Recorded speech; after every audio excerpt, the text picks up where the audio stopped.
Why, hello there, exiles.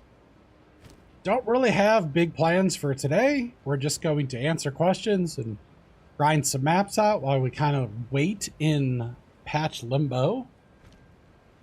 And just chill. Just chillax. We don't need to do something exciting every single day. So, I was going to play anyways, or I wanted to play. And of course, I want to play on stream so that you guys see that I'm only doing small sessions and stuff. And figure some of you guys are grinding, so we'll go live, play for a couple hours before bed, and just hang out. So, yep. Oh, sorry, there hasn't been any other tips and tricks videos out. Ellen, my editor, and the guy that helps me with the thumbnails, or does the artwork for the thumbnails, we kind of like collab on them together. Whenever it rains, his internet goes out. So he hasn't had internet in like 3 days. But it should stop raining today, and he should have internet again tomorrow. So, yeah, he's living in Montenegro right now. Anytime it rains, he loses internet. So, we're a bit behind on content, but it is what it is. It's a side project thing. I'm doing the best I can with that. So, that's why you haven't seen videos. But I do plan on continuing to make videos. So, we have things that are almost ready for tomorrow, and hopefully they will be out tomorrow. So, yep, that's an update on that. All right, let's get grinding.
I'm going to put this one in the don't run pile.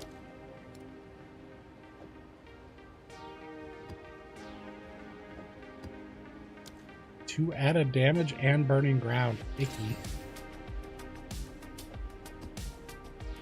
Those are pretty good.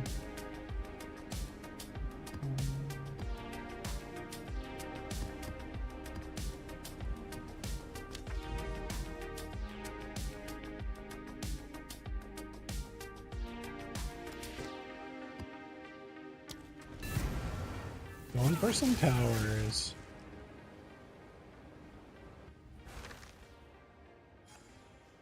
I'm at 58% of the level.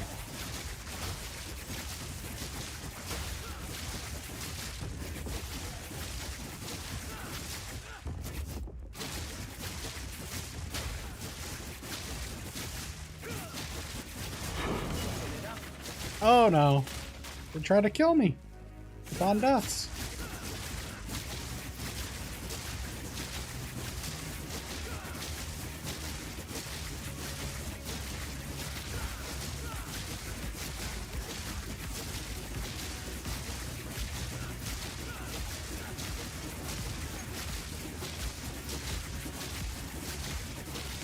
Can one of you guys give me a chat check, please? Say something so I know if it's working or not. Please, Reno, Cappuccino, Al Pacino.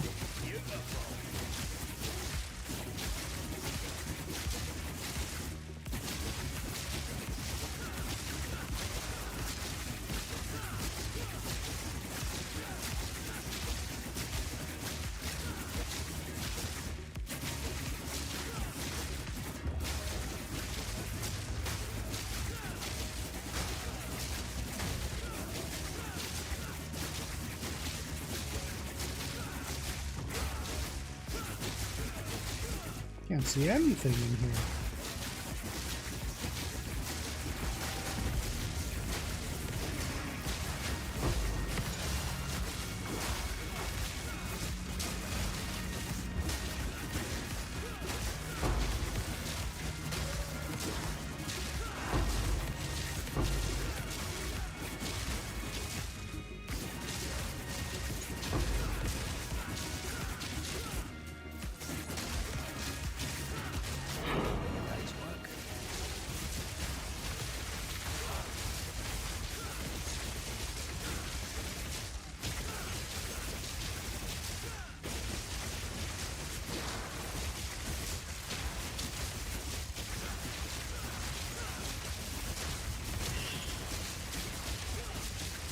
Yep.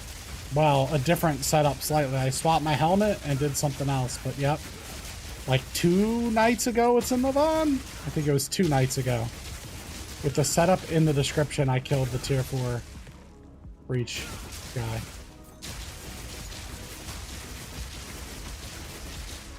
I switched my palm to give, I think it's conductivity, and we did shocking mark. And then I actually just decimated him before he even did any hands. I did configure my tree a little bit differently so that I don't run out of mana. But the only gear swap that I did was swap my helm.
Okay, I'm just gonna leave this.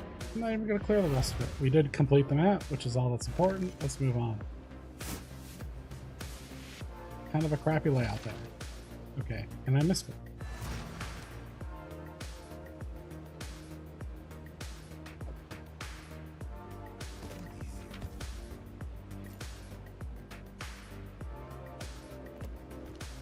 That might be good.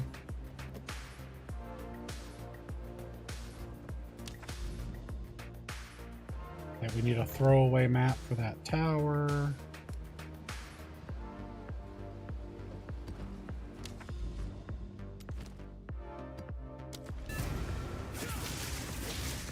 Just gonna blow through this thing.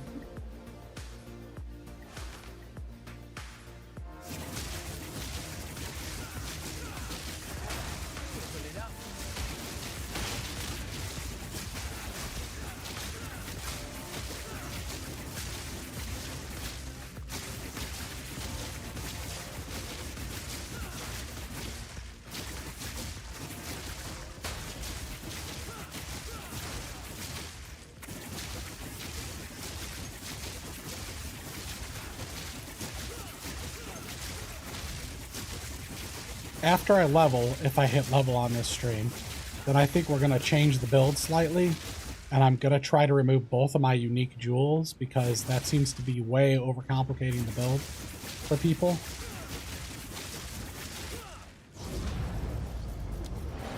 Can you please open the character menu? I want to compare the characteristics with mine. That's my stats. But you need to configure it specifically for your character. Now, I have more dex. Like, this lowers my DPS, but I want to go fast. How I'm going so fast is based on my attack speed, so I intentionally took out a strength and int to put in the dex so that I go a little bit faster.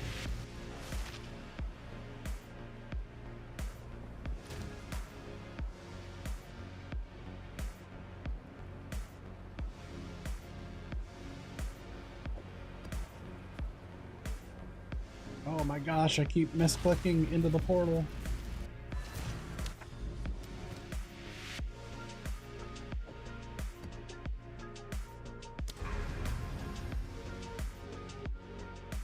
Okay. Let's go here, here, here, here, here. And there.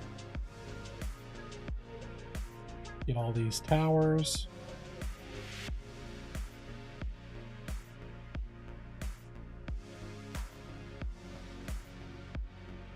Maybe I should go around this outside edge.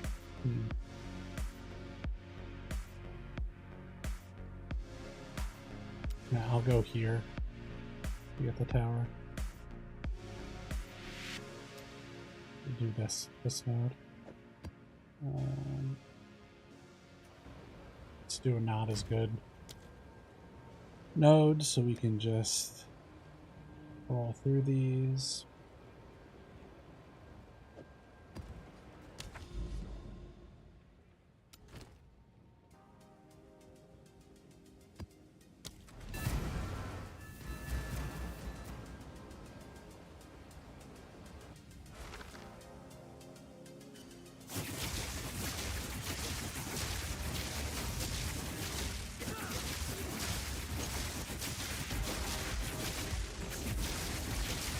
Basic concept of this build is we hold down one key and that moves us. We hit one thing, it gets frozen, starts a chain reaction, blows everything up. And only for bosses do we need to use more than one key. It's very chill play style, only basically holding down a single button. But because it's like this, I do not think this is at all what GGG intended. And I expect that when they do their patch soon, they are going to destroy this. Or at least nerf it pretty severely. It's definitely not in their vision. They want us to be pushing at least 15 billion buttons a second. Yep.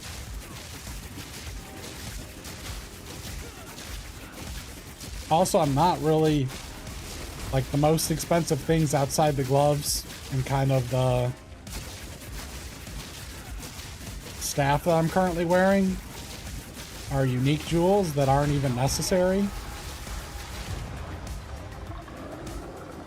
I mean, I used them to easily cap res and stuff. So they're like nice to haves. But it like doubles the cost of the build for no reason and doesn't really impact it as much. As long as I had a flat, or if I had a flat cold ring with a good roll, I probably wouldn't need the jewel that I bought for like 16 divines. So when we level here, we're gonna try to buy a different ring and probably remove my unique jewels and replace them with rare jewels to simplify the build for people.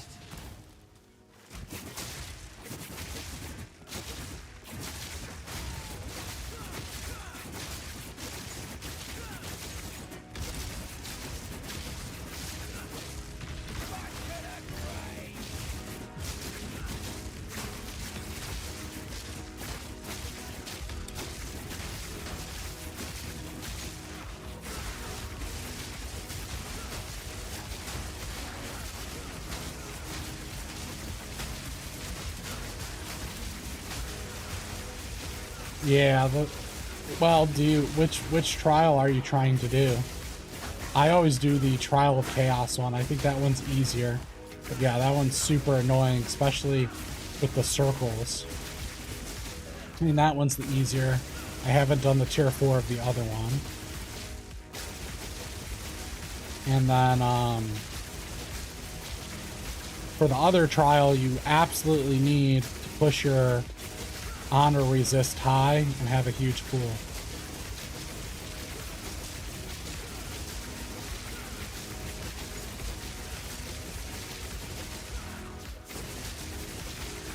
I bet they'll nerf some of the bosses and some of the stuff a little bit, but they wanted to like leave it out there for a month and just see people's reaction to it.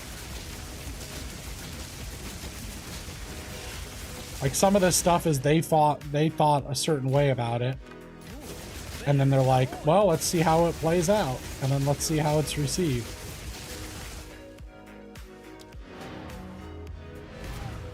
So I understand their decision to just like roll it out and just see the reaction. Sometimes with my videos, I'm surprised how some of them perform when I'm expecting them to perform better and they don't, or worse and then they perform well. As I do more and more videos, I'm less shocked and I'm more correct generally, but I get surprised still.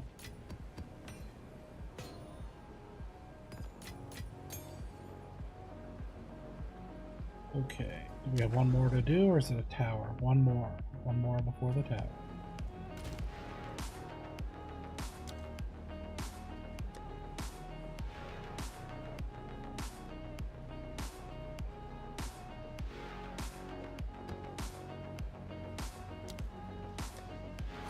Seems like no one's buying stuff right now because of the impending patch too, so it's kind of rough.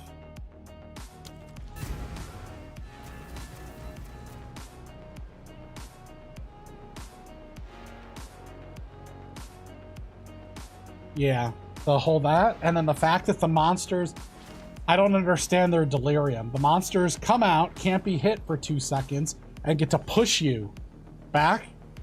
And when I'm palming into things, why can they push me back? What? They're like moving my character. That's just weird. I don't think that should be a thing, where they're just able to push me. Like a bunch of semis just pushing this little scooter or something. I'm like a little scooter. So there's definitely things that they need to work on. I'm right there with you. And even the changes that they make, I may or may not like them, but it's their game and we'll play it and have some fun and figure out how to do things on it. And if they completely tank it, then we'll find a different game to play or something else to do. But I have confidence, and I'm going to give them the benefit of the doubt that they're going to get there. And it's already a really cool game as is. So I think in 6+ months, it's going to even be an even better game than it currently is. And as they add in more supports and all that stuff and fix some of these annoyances, they just have too many minor annoyances for a mainstream audience, or even for like most people. A bunch of, and like the on death stuff. Why when I loot am I dying? And the visual clarity definitely needs cleaned up as well. But yeah, melee is not in a good state. That's why I'm playing a quote-unquote melee character, which really is a character that ranges things down for some reason and explodes the whole screen. I wouldn't consider this really melee, despite being a melee character technically.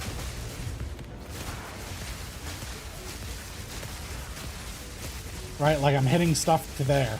That ain't melee. And the true melee skills, the wind-up mace skills, are not in a good spot. If you have to wind up, and then things can like stun you or push you back while you're winding up, you have no control of your character. Ick. Ick, ick, ick. armor's in a bad spot. So there's a lot of things for them to fix. Don't get me wrong. Doesn't mean we can't have fun though.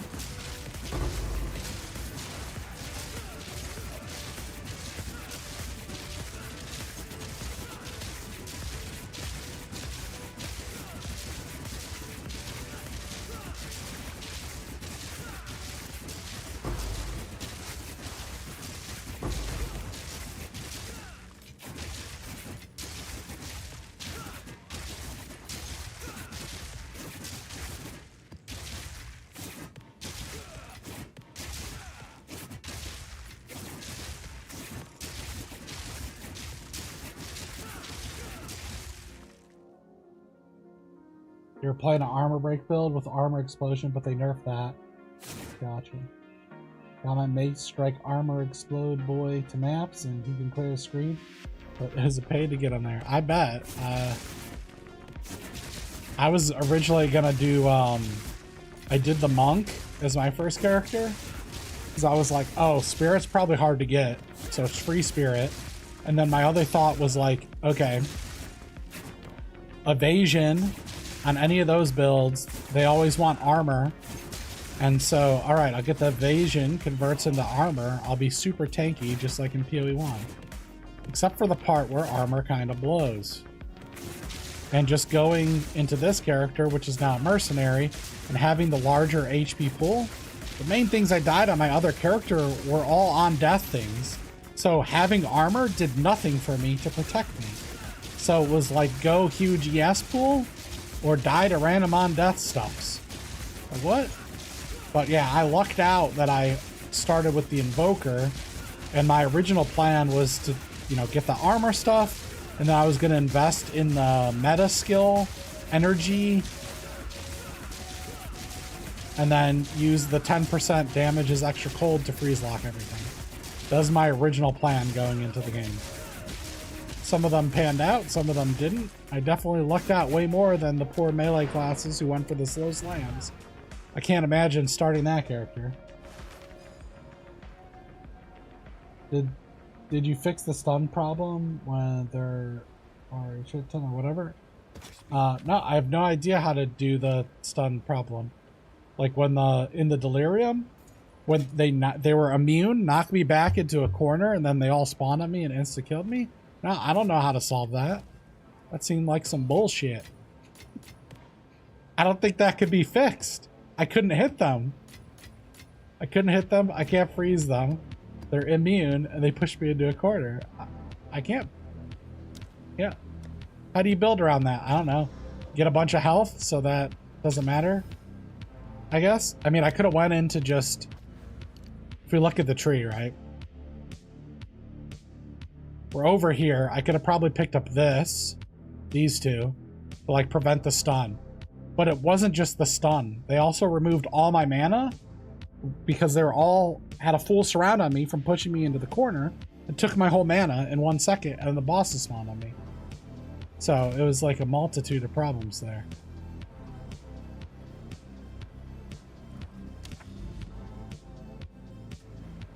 Okay, let's get another throwaway.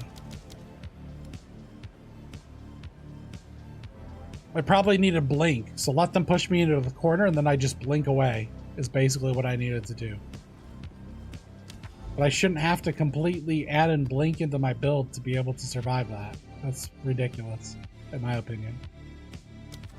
I'm sure I could figure it out. It's just too frustrating. And it was 2 divines. I lost 2 divines to something I didn't see coming that I died in like 2 seconds in a no counterplay. So I'm not even going to try to fix that and just assume that they're going to have to figure out how to fix that. That's a them problem.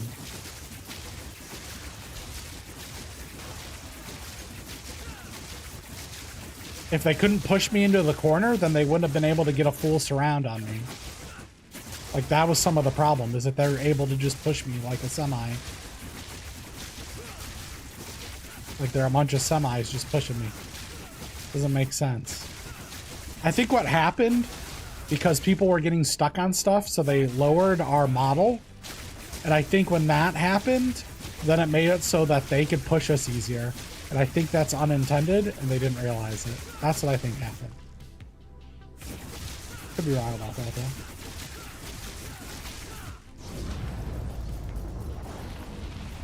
Hey, I'm following your build. Thank you so much. I've been having a lot of fun, but I have difficulties with the bosses. Yeah, you kind of got to configure differently for the bosses. But I have enough damage that I could stomp them on the maps. It's not configured for bosses. But I did kill the Breach Lord with it, but I configured differently. It's in the description. Do you have raw cold attack on your gears to proc the Herald device?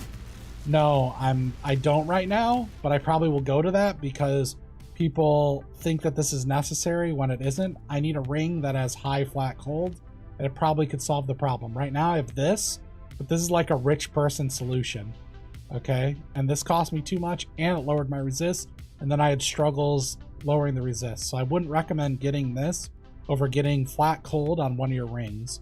I'm using this right here, and then I anointed this node here, Essence of Mountain. So I have 10% of my damage as extra cold from those, and I have no cold on anything. But I really could just get flat cold on 2 rings, and then I probably don't need this or this, and then it's much easier to cap res. Also, I'm using this to cap res against the darkness with this cold light. And so if I take this out, this saves me 1, 2, 3, 4, and I get a jewel socket back.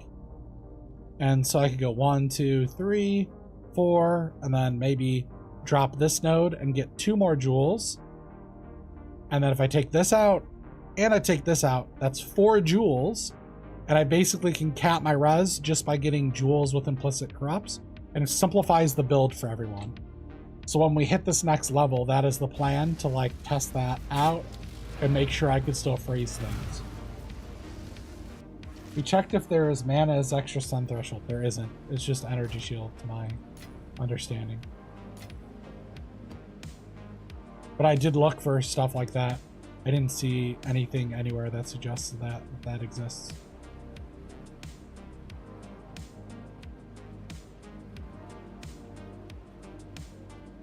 Okay, let's see. What are we gonna put in here?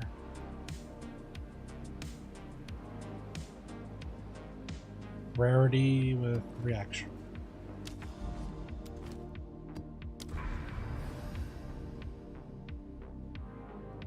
Okay. Guess we're just gonna use 2 throwaway maps to get to here. And then I think we put in the quality errated date, whatever it's called. And then we head for this tower, or these towers over here, because we'll have really juicy maps here that are hit by like 5 or 6 towers. So let's just do these maps. Saving that one.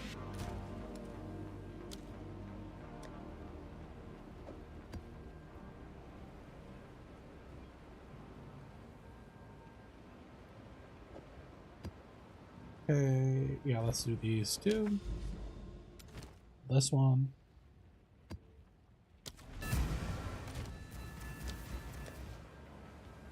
Then we need a throwaway for the next map. Do a tier 13.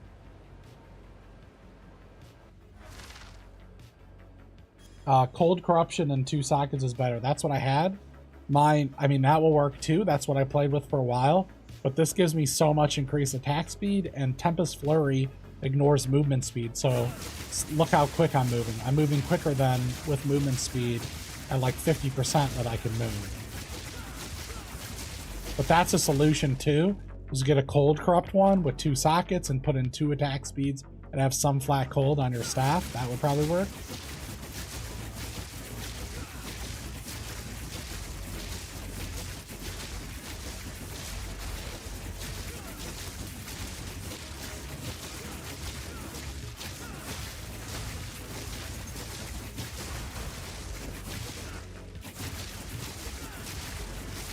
I went with cold and then 2 cold runes. That's what I used until I switched into this.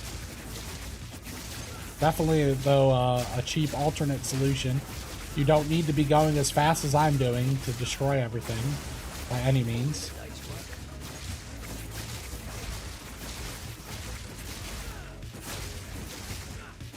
You'll just be slightly slower than me, but who cares? You're still blowing up the whole screen and freeze locking stuff. Like this 5% faster, 20% faster matter that much. You're still probably way ahead of most builds that other people are playing. So you're still going to be able to farm out pretty quickly.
Oh, we completed the map.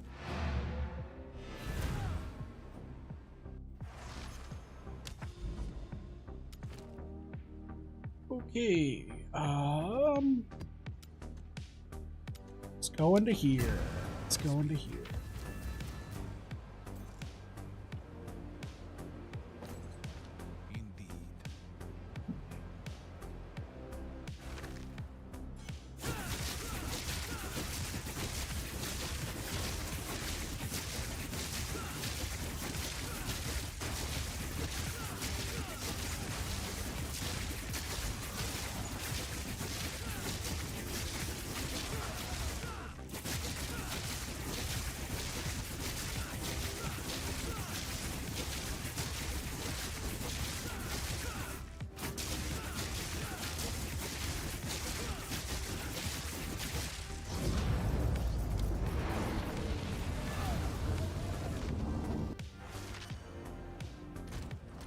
You know what I just realized? I think I forgot to swap in...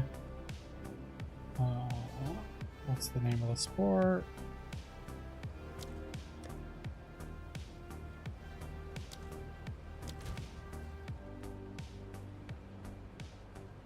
No, I have precision on. Okay, okay. Alright, so now we're going to try... I probably should actually be buying expensive of these tablets. It's probably worth like juicing pretty hard. I'm gonna just grab this one because it's quantity of items. Slap this thing in the middle. It's not all of our maps of quantity.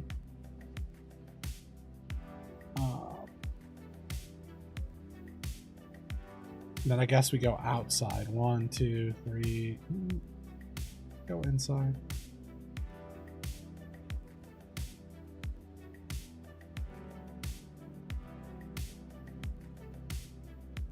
Guess we go this way. We could go that way. This is breach, breach, and breach. Yeah, so let's grab those. Breach, breach, breach, and then next tower.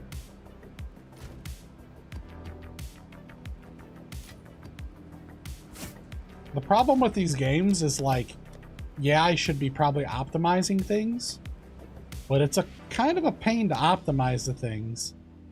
And it's like, how much, when I only have a couple hours to play after I get off of work, how many hours do I want to spend optimizing something versus playing the game?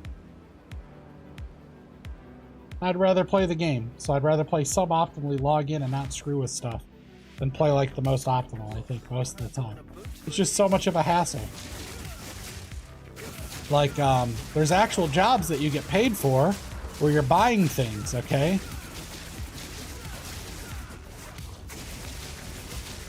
Like playing logistics manager would be what it's called.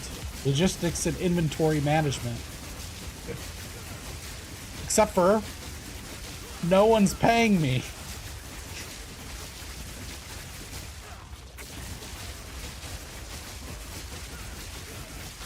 Because it's in a game. And if my employer was paying me to do that, I'd still not want to do it, but I'd at least do it for money. When I'm playing a game, I don't want to do that.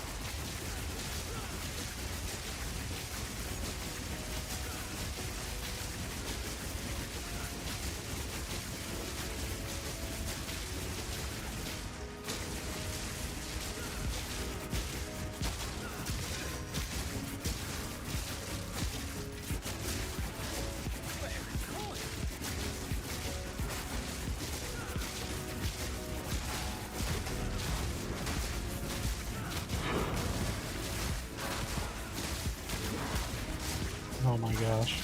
Getting that put on.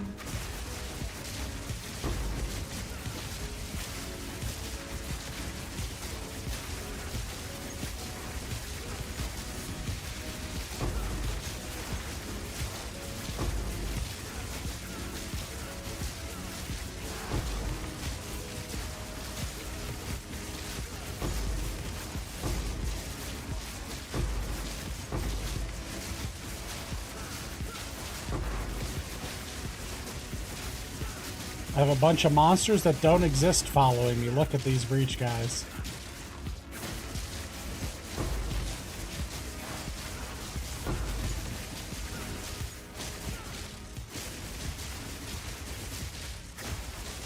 They're dead and they don't even know it.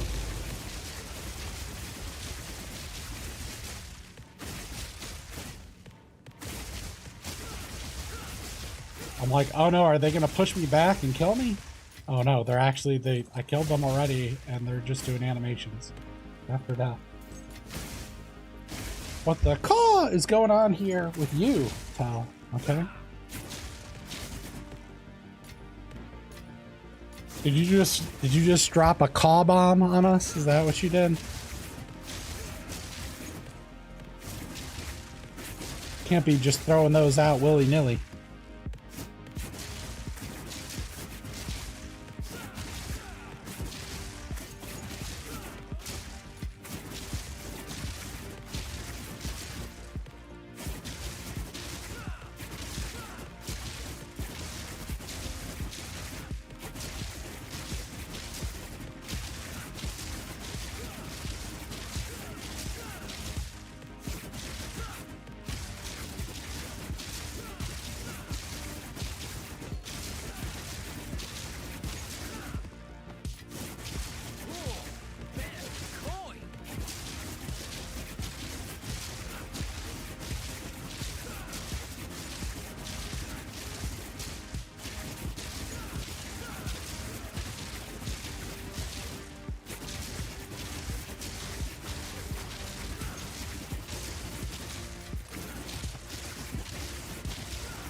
Oh, wait, what? It could have a double boss?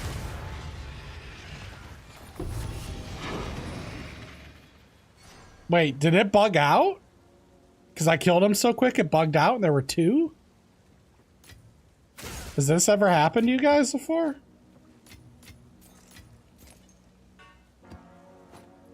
Huh. No room.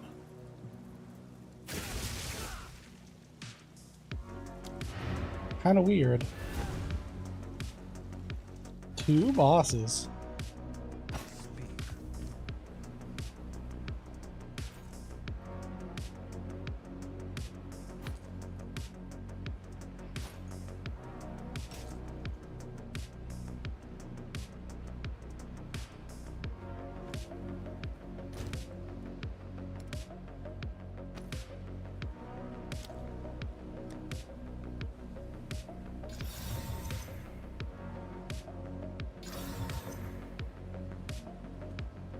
No change. What is it?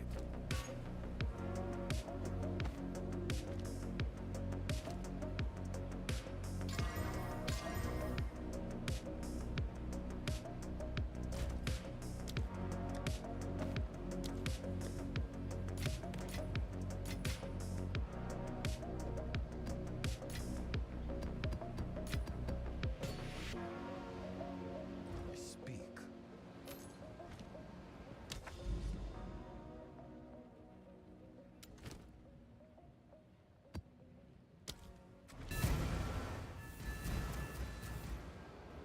What level is your Flicker? Was running level 19, but was running out of mana. I don't play Flicker. You mean Tempest Flurry? Right now I'm level 19, but I was playing on 16 until I got this node. So if you don't play on level 16, pick up these 3 nodes because this reduces the cost and gives you some high regen. That might be a good idea. There's also reduction nodes here as well. And then there's some here. There's this one. Or anoint. Anoint something for reduction. I just know this Okay, you've had double maps too? Yeah, I don't think it's supposed to happen. I think we glitched it out. It's kind of weird. Like, it's not a mod on the thing.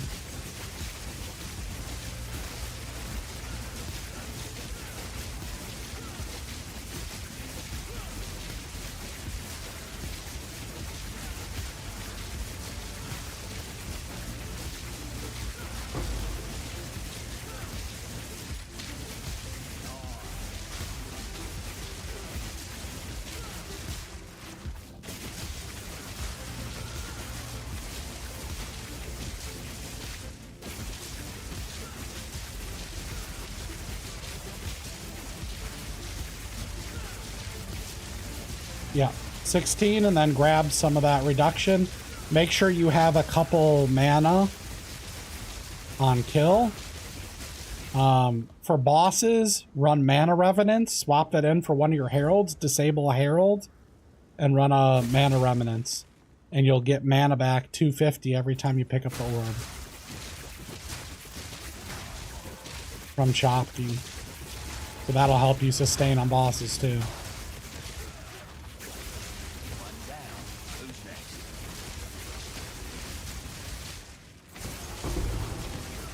Because heralds don't do anything at all on bosses.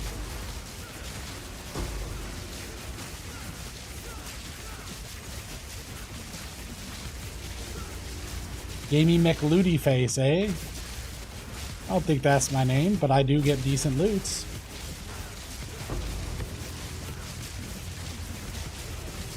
I didn't read the rest of your message because I'm in the middle of a breach. I'm going to die to on deaths if I do. But I will read the rest of it when it's safe. That and we're almost leveled.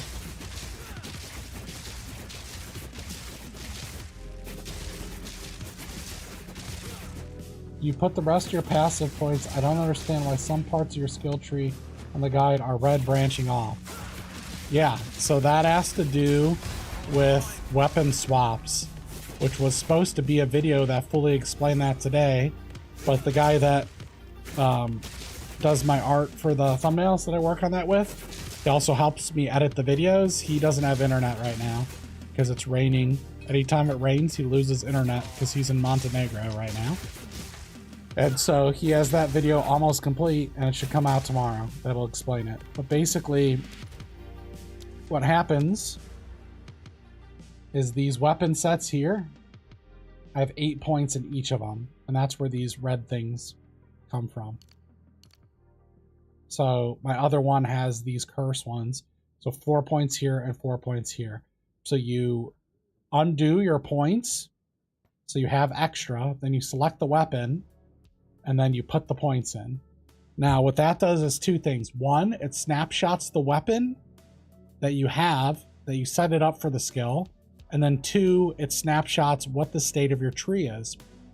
So in my case, I have Hand of Chayula set up on my second weapon swap, and so it uses all these duration nodes for me when I'm using Hand of Chayula. It does the weapon swap, and then all my other ones are on my main weapon, so it swaps back for me.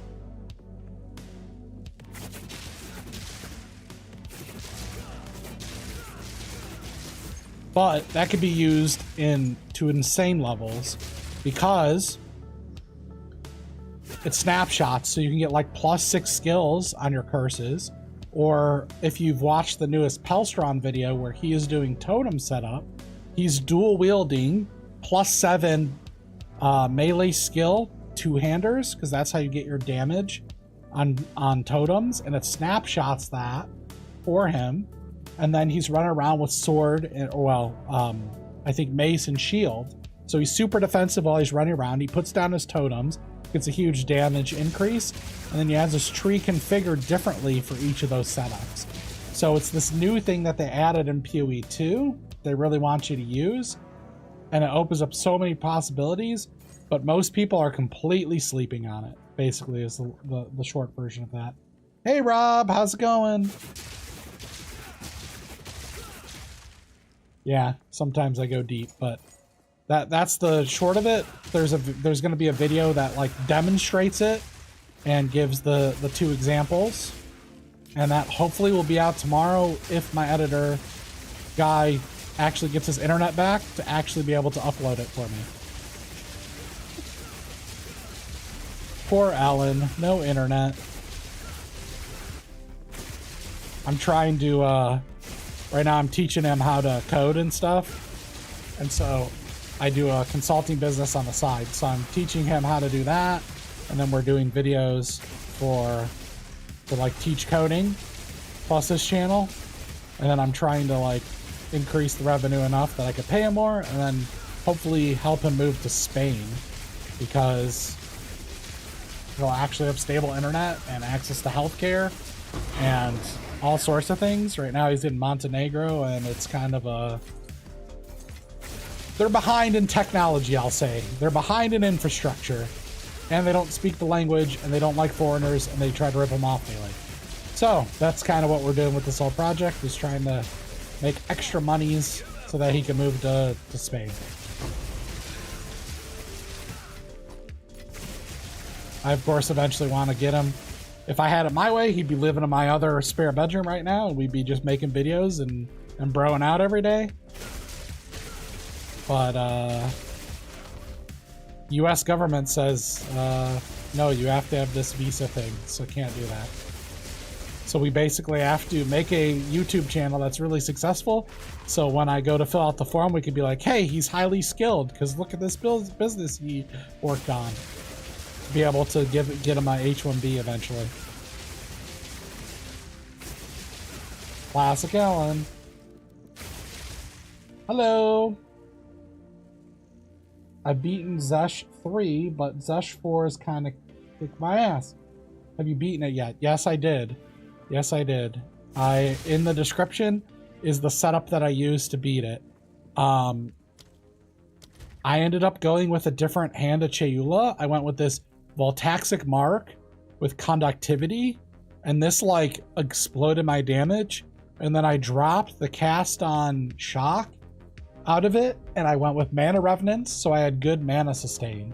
And then I actually killed him so quickly, he didn't even do the hands move.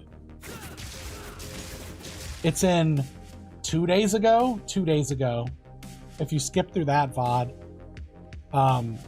Usually we try to do timestamps on the VODs and stuff, but like I said, Ellen hasn't had internet, so we can't actually watch the VODs and do the timestamps either for that. So we're behind on that. I think it was 2 days ago. Let me look. Let me try to look when it was.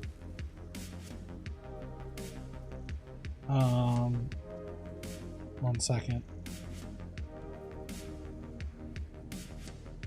I'll try to pull you the link to the specific VOD that I think it's in.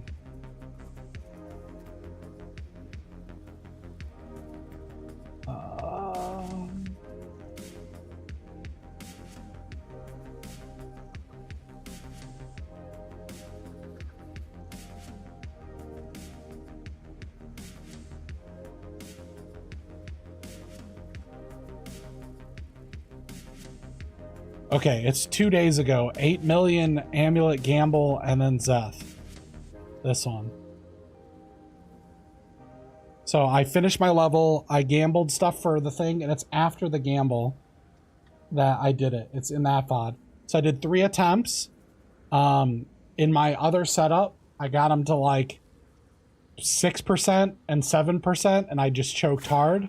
One of them, I got stuck in a wall. Like, I went like this, and then I got stuck here, and I tried to roll, but I was stuck. And then I just ate stuff and died, and he was at 6%, and I have Calling Strike at 5%. So I was, like, extremely close to actually killing him. But then on the final, so I did 3 attempts in that video after I did the Amulet Gamble. So just skip ahead. It's, like, in the middle of the VOD, I think. Like, towards the middle.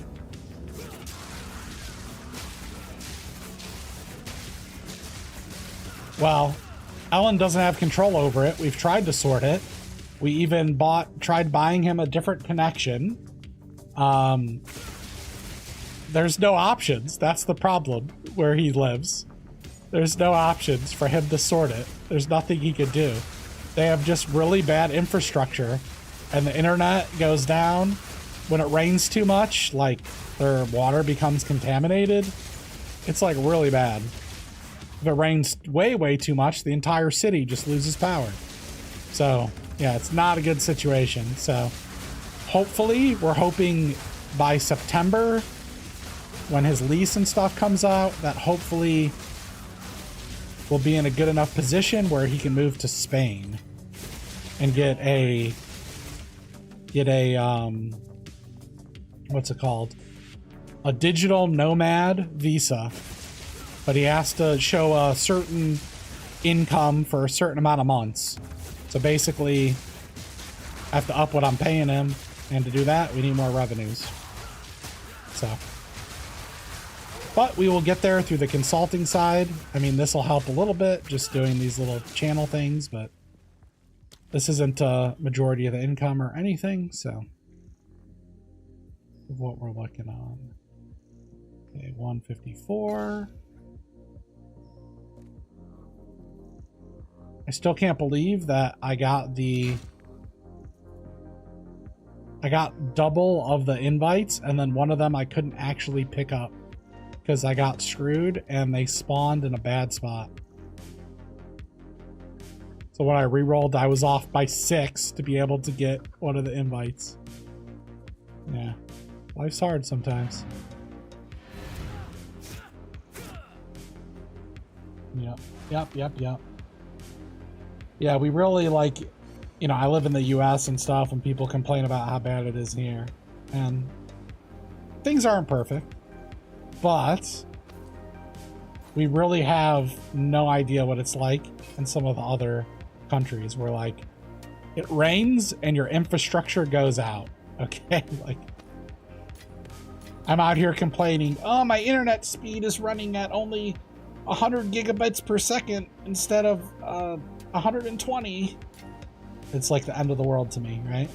There's people out there freezing or whatever. So try to be thankful for what you have and just know it ain't so bad, right? Try to look for the positive. Ain't so bad. Could be worse. Could be worse.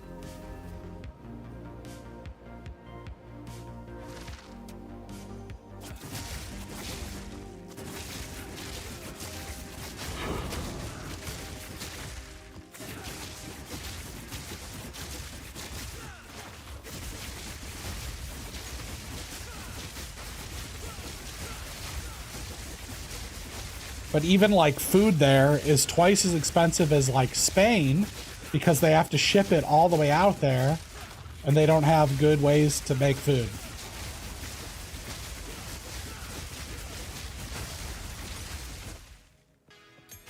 Like it's pretty funny. His mom just got her her green card and just migrated to US.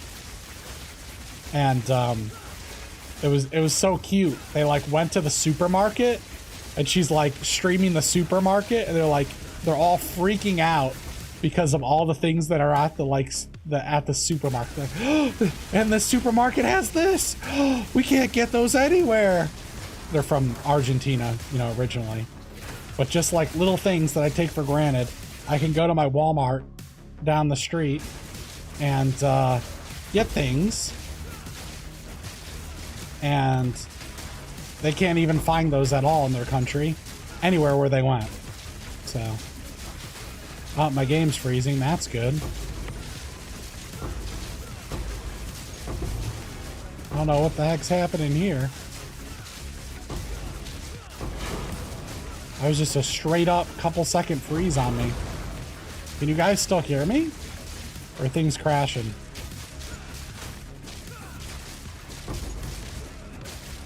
You know what? I had problems on the same map layout. I wonder if it's this map layout has something weird with it. It's this exact tile set that was freezing my computer and crashed my computer earlier. I thought it was the delirium, but apparently it's not. What tile set is this? Savannah. So Savannah just kills my computer. Huh, it did skip. So something with this map like maxed out my computer entirely and froze everything.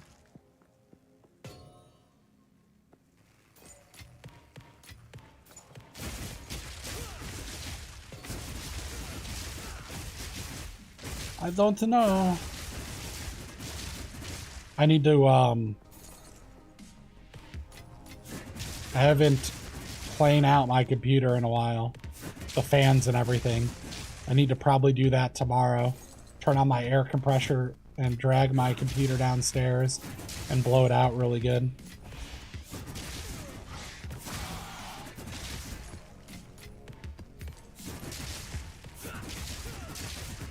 Probably pretty dusty.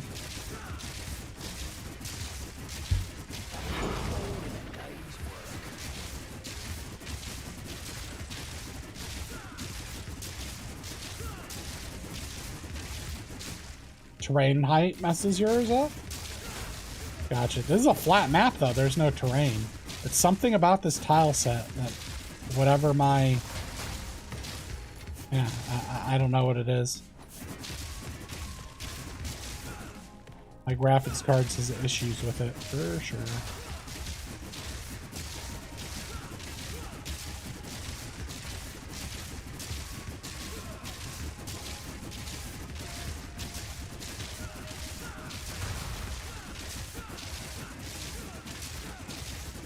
For sure. F1. Do you guys also see that?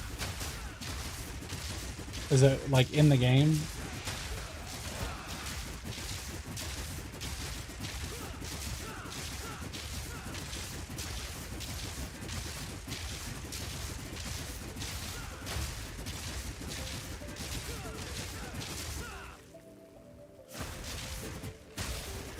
My VRAM is like maxed, it looks like. But I'm streaming, so I mean, I guess that makes sense.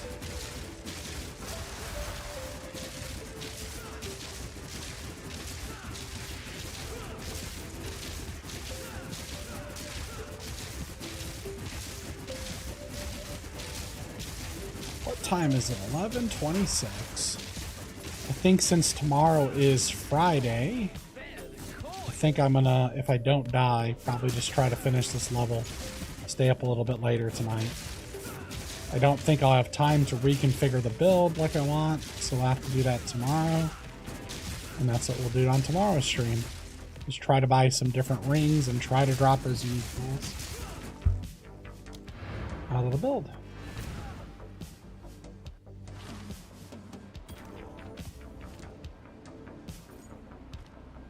I suspect some of my components on my computer are kind of damaged or something. I bought this computer and it had a faulty power supply when I bought it. But I didn't know it, and it took a while for it to go out. And then like a year and a half ago, right when the warranty expired, my computer's power supply went out. And then I just took it in somewhere because I didn't want to deal with it myself, and had it, you know, diagnosed, and then had to buy a new power supply for it. I'm like, really? The colorful loot filter that I'm using. So someone posted it in the Discord, and I do not remember. What's the guy's name? It's one of the guys that works with NeverSync made this loot filter.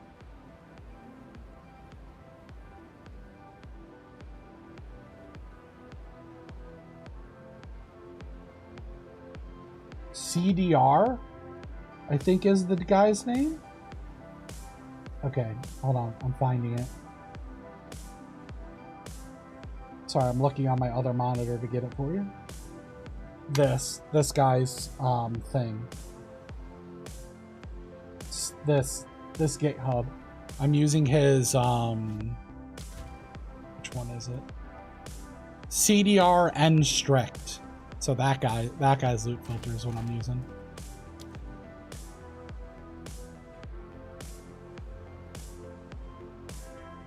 Before that, I took NeverSync's older one and I like customized it like a couple weeks ago, and then I was using that and it just had way too much loot in it. So this guy's one, he works with them and gives them a bunch of feedback and all that stuff, and it seems to be much better than what I had myself. So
okay, let's see here. What should we put in here? One classed hand, rarity, magic monsters, rarity and spawn an additional rare, 10% EXP. That's tempting actually, since I'm trying to level. We're doing EXP. Screw it. It's not the best for loots, but I want to level. All right, so now we can go back and do these. Ooh. Yeah, now we could go do all these back here. Nice, nice, nice.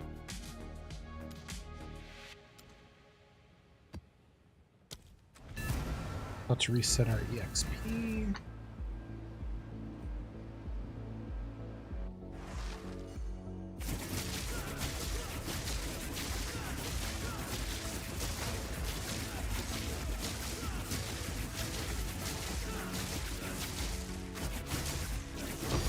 Ooh!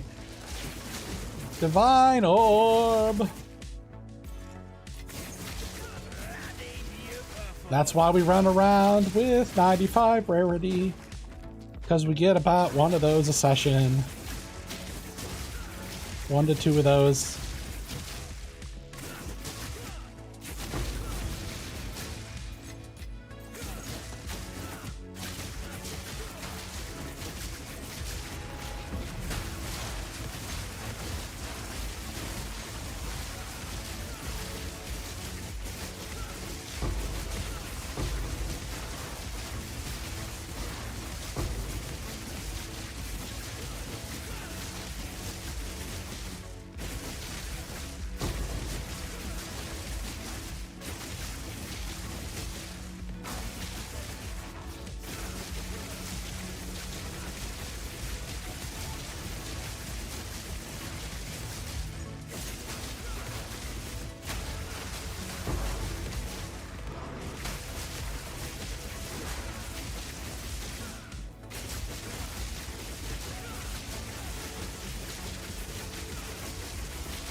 Kind of a crappy match for a breach.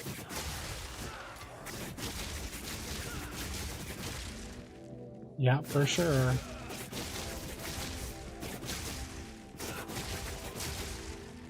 Can you do this movement tech on controller? I'm just holding down one button, so maybe?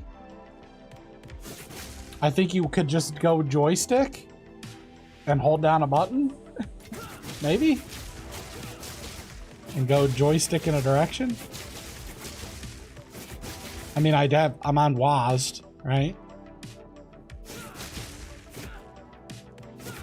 So, yeah. I think you probably could do it. You just point your direction and hold down the button and you'll go.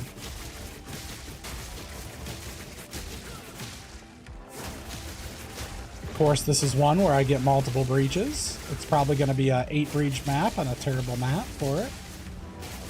Oh my gosh, and there's a wall there. Great, great. One that I can't even go through. Okay, let's go completely around.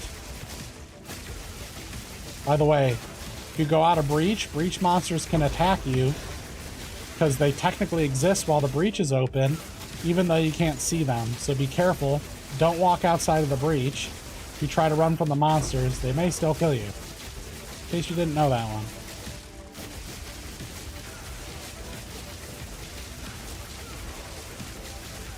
Because of the way it's coded. Been like that for a long time.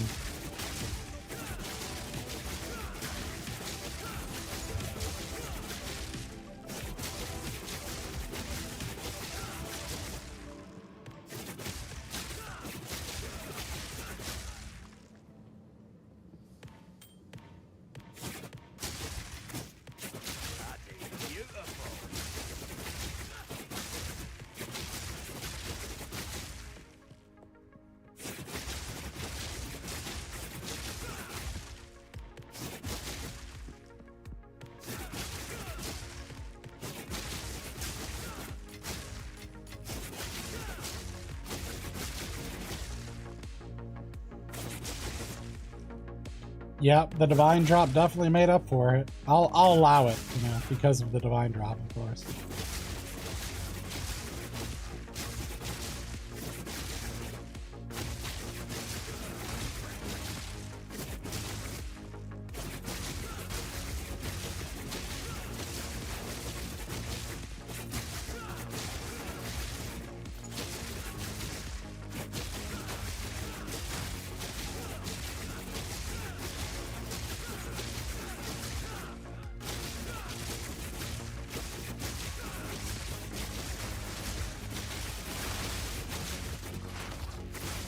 Another notch on the helmet.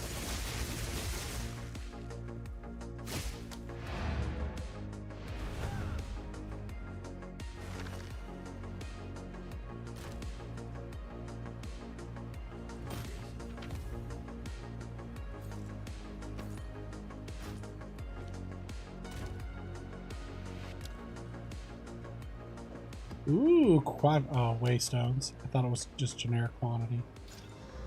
Rarity. Magic monsters. Blast paintings. Wah, wah, wah.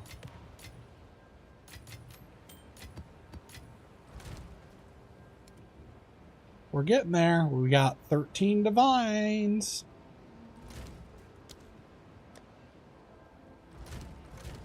Let's see here. Oh, we got quite a bit of exalts and stuff too. I've been picking up and didn't even realize it.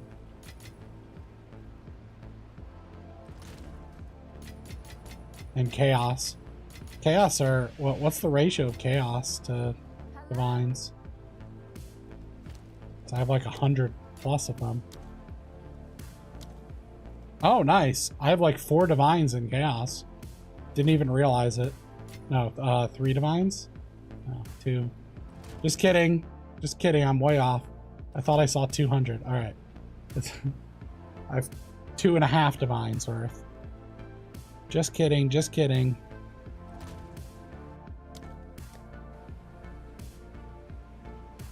Math's a little bit off.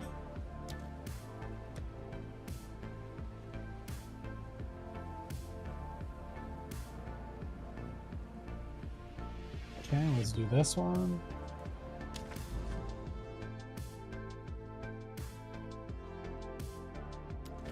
Oh, this looks pretty juicy. Pretty juicy. Look at all them mods.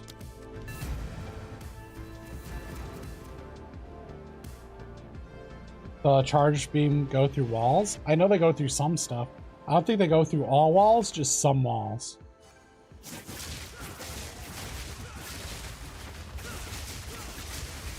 It depends. I think some of the walls they coded correctly with correct collision, and some of them they didn't.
Man, this is intense and it's hurting my eyes.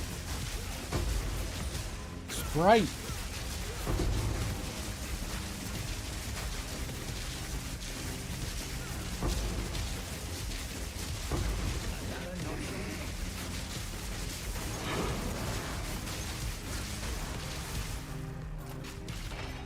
Uh-oh. Yeah.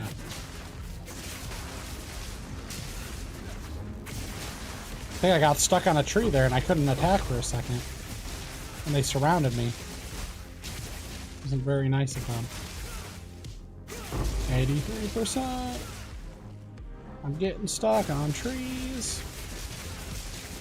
Golly geez, I'm stuck on trees.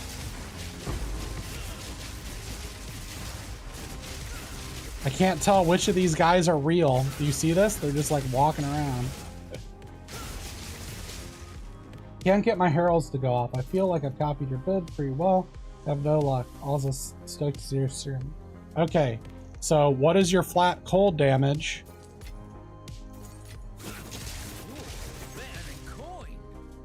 And how much freeze buildup do you have? Those are like the two components. You need flat cold somewhere, so get flat cold on a ring, or get a cold corrupted staff and put 2 cold runes in it. That should give you a sufficient cold, and then you need 5 or so jewels that have decent freeze buildup. Then you take your 2 heralds, and you do the hokey pokey, and you turn yourself around. No, but so for your Herald of Thunder, you then put in Cold Infusion, Freeze Buildup, and Cold Pen. This is always nice because after you freeze one thing with it, it's going to make all of your damage have cold, and then it'll also just make your Tempest Flurry freeze stuff for about 3 seconds whenever a chain reaction goes off. And then you want your Herald to proc the other one, so you're turning this one into a shock one. So you're doing lightning damage, which you don't really need lightning damage on this because you have so much flat from the gloves. And then I'm using Innervate, so when I killed a shock enemy, I get lightning damage or AoE and lightning pen. Now the other important part is in order to get the Herald to go off, you have to shock initially if you don't have enough freeze. So you need some form of shock, otherwise it'll only happen when you crit. And so I have that on this Drenched, but you can get that on Jewels or pick it up somewhere on the tree. So even if your Tempest Flurry isn't freezing them, as long as you can shock and pick up a little bit of that shock, then it's much easier to set up your Herald with Cold Infusion to do the chain reaction.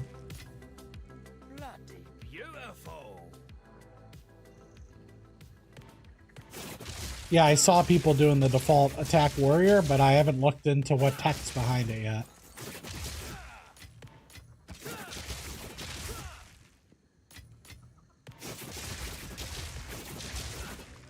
I could also get against the target that is damages extra cold mod, but it's pretty annoying to find one in trade. Yeah, you could do that as well. You're not using one of those to cap res like I am. And if you have your Anoint available, this is a little bit of expensive, but you can get Essence of Mountain, which will give you damages extra cold. I'm doing that to help my Tempest Flurry freeze, but that's only because I don't have flat cold on either of my rings.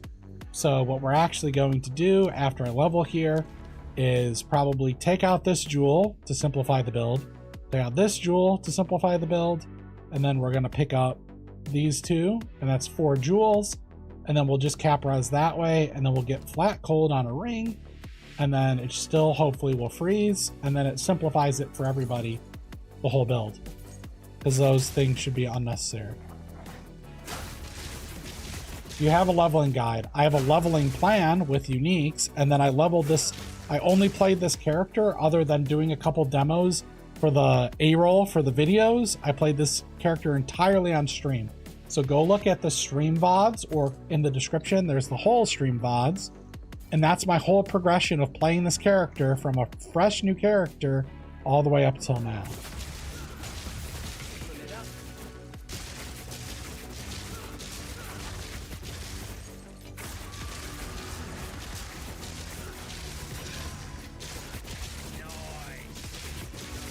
But I don't have like an official guide on how to level it or anything.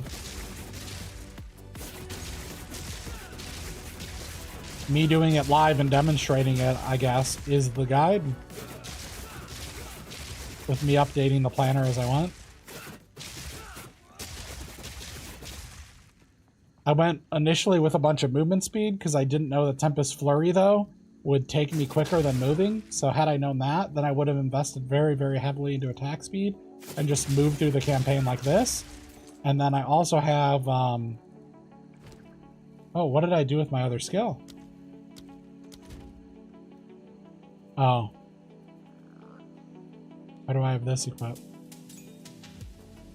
Hold on. Just noticed. I don't have my other skill. My other movement skill. Where did I put it? Here it is. Frozen Locust. That's the other movement skill. So these both ignore movement speed. So it's easier because you can buy slower boots because you don't have to worry about that. Alright. Let's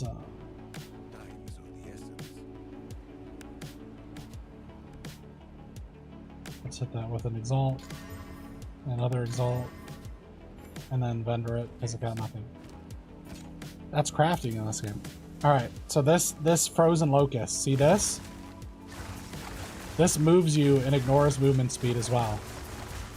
So if you can go, you have to put your cursor backwards for it, and you could do this. You can move quicker than moving by doing this.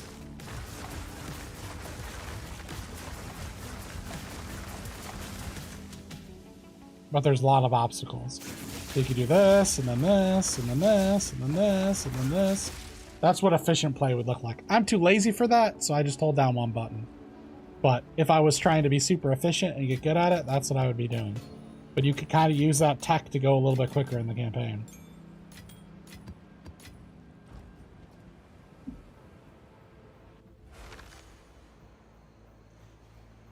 Controlled metamorphosis with a very large ring and pick up gold notes. Also, there's a jewel socket above resonance that you could use. Above resonance that I could use. Oh, this one? Yeah. You can get these instead. And then put the thing in there.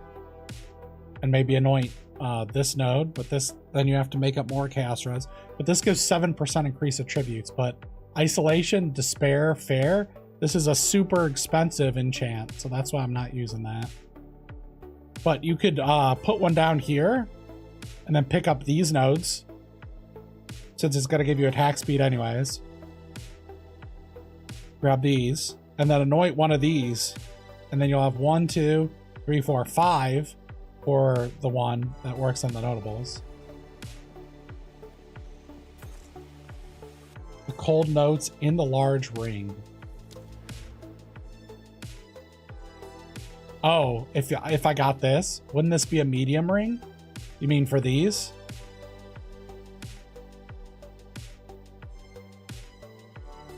And this? You're saying this and this? If you get like a medium ring or large or something, then you can get probably these nodes and this. Or resonance. Large ring and you get these? Or what? Or over here. This stuff?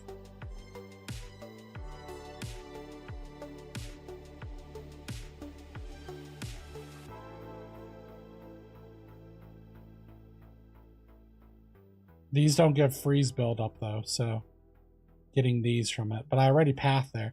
So you're saying not going up here, do large ring here, and then use that to grab these.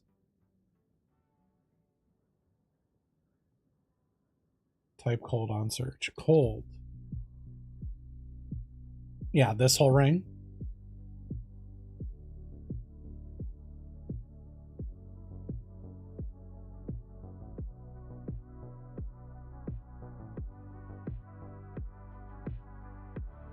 Okay, freeze.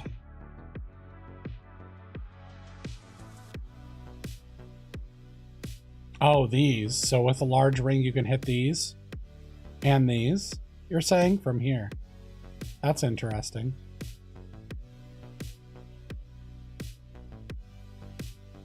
I don't know if it's worth it versus getting it on jewels, though. I don't know if the opportunity cost is worth it when you can get up to 20 freeze build up on jewels. So, I mean, this whole cluster here, you can get on like 3 jewels. Yeah, gotcha. It is an option, indeed.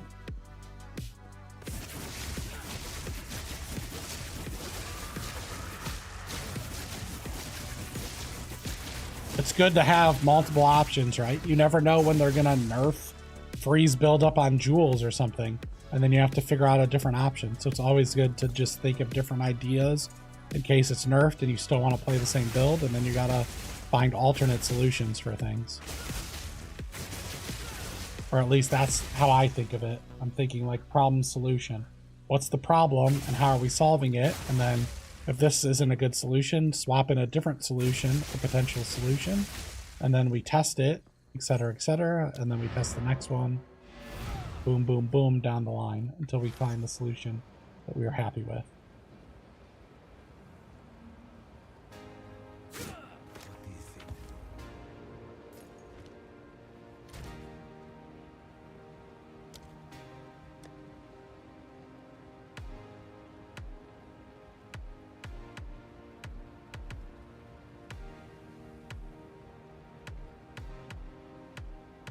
I don't like any of these. These maps are gonna get me killed. They're all scary. Okay, let's do new maps.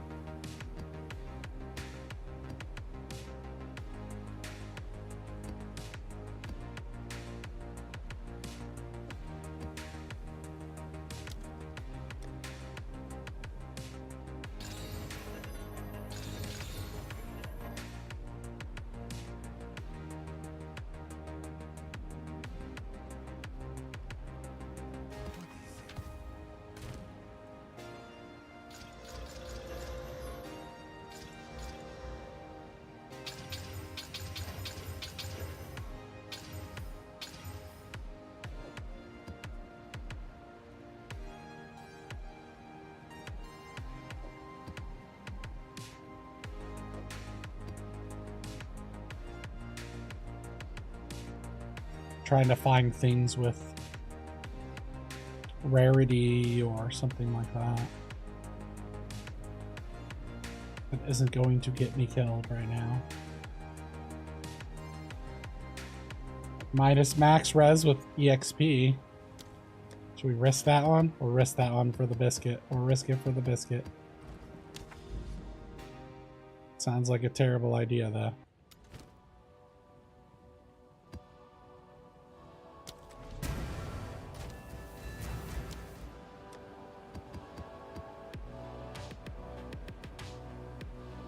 I hope they don't nerf heralds where they can't apply ailments anymore. I think they will do that, possibly, because I don't think they want them to chain off each other. I think that maybe they'll add a tag in it that says cannot proc from heralds or something. Lowering the damage or AoE is fine. Hope they just don't get the internet. No, I think they're gonna gut it. I'm completely resetting my build and following yours from scratch. Okay, well, good luck. There's POE questions channel on the Discord. If you get stuck, ask questions there. A ton of people on there are playing the same build, so someone will help you even when I'm at work. So that's, if you have questions and you don't get them answered here today, join the Discord, go on that channel.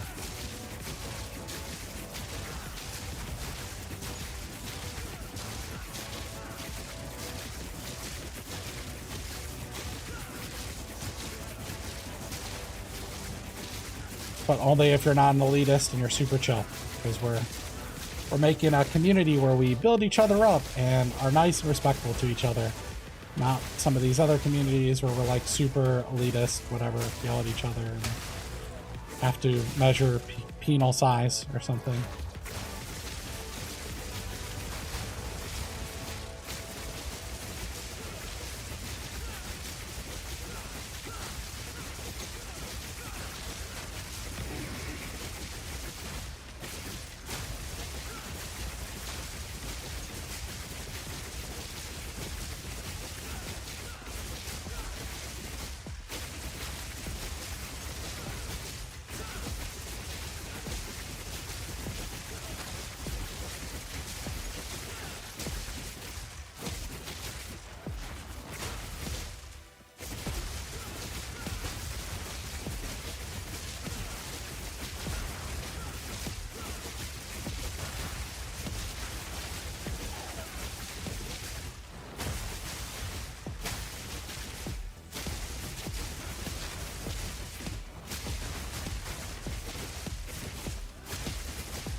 We're getting there. We're getting close. 88%.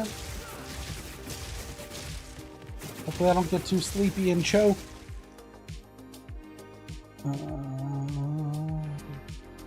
Maybe they'll remove the attack tag from heralds. I don't think they can do that because attack implies it uses your weapon. I think they have to add an additional tag that's like a herald tag and then just say heralds can't proc other heralds. But then, you know what we'll do? We'll figure out in intermediate tech that will do the shock for us instead and do it anyways. Or we'll just scale our AoE so high that we don't need the chain cascade. We can always do those things. Just push herald to 7M. So you don't even need to chain cascade it.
Okay, next map.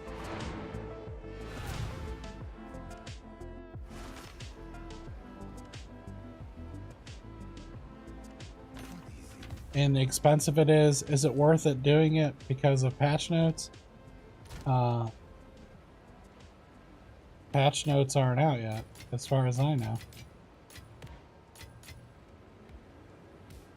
So I have no idea what they will do to it. I know that they will adjust things. So I do not know how severe they will go.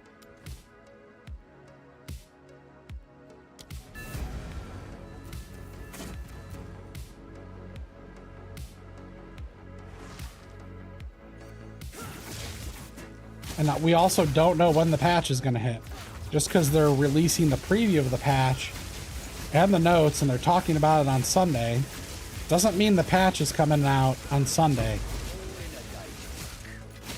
It might be sometime next week or something. So I guess my question to you is, let's say that it doesn't come out on Sunday. Are you going to stand there like scared of upcoming changes and just not play the game for a week? So in my personal opinion, just if you have time to play, just do it now. And then if you're really paranoid, sell all your stuff right before the stream on Sunday, or try to sell all your stuff back.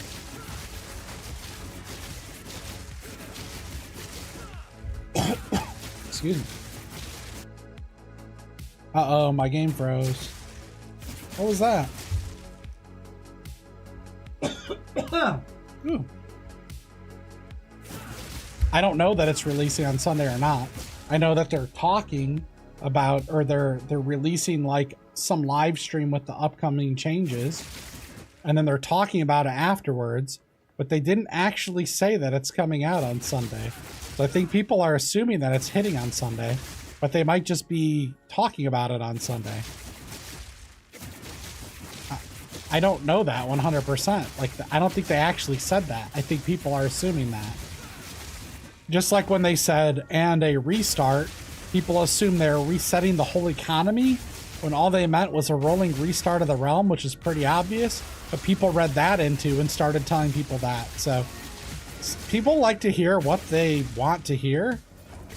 And so you got to be careful with, like, did they actually say it, or did people just hear that? So when I read that message, I did not get the, it's definitely dropping on Sunday. Because they're doing the stream late in the day too. Maybe they're dropping the patches for it, or the patch notes, talking about it and then doing the podcast. But I don't know that they are actually dropping the patch.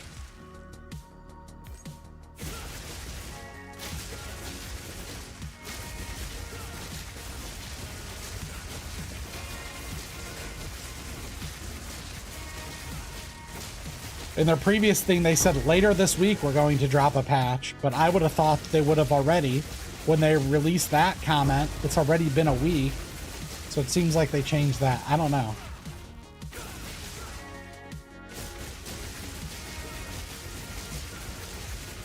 And I'd honestly not, or I'd rather them not rush things just to get it out, especially if it's not ready to be shipped. Don't ship things, because that'll be a disaster and kill all the momentum.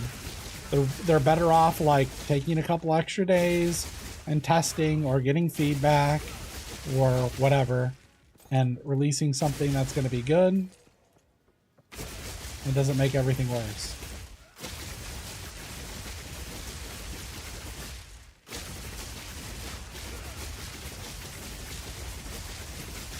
Okay, what do I got? My boss.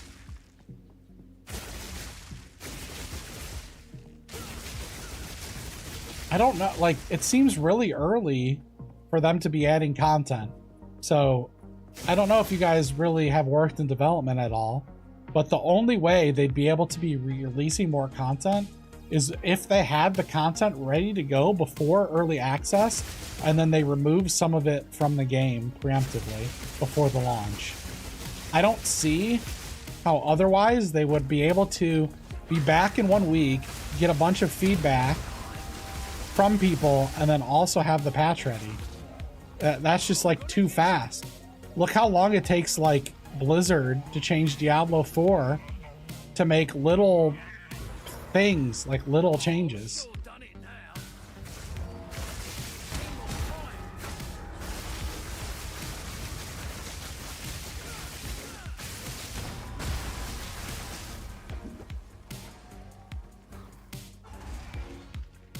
I think people are expecting a little bit too much, is all I'm saying. Sometimes it takes a couple days, even when I have a production issue, to fix the issue. Because whenever you're messing with code, you have to worry about breaking all your other code. So it's not as simple as someone thinks, like, oh, I could just add one thing here. Until you realize your intern coded it. So like, okay, I added one weapon swap, but we made assumptions everywhere else in the code base where that doesn't exist. And now we broke everything else in the entire code base. That means then you have to go through and refactor your entire code base.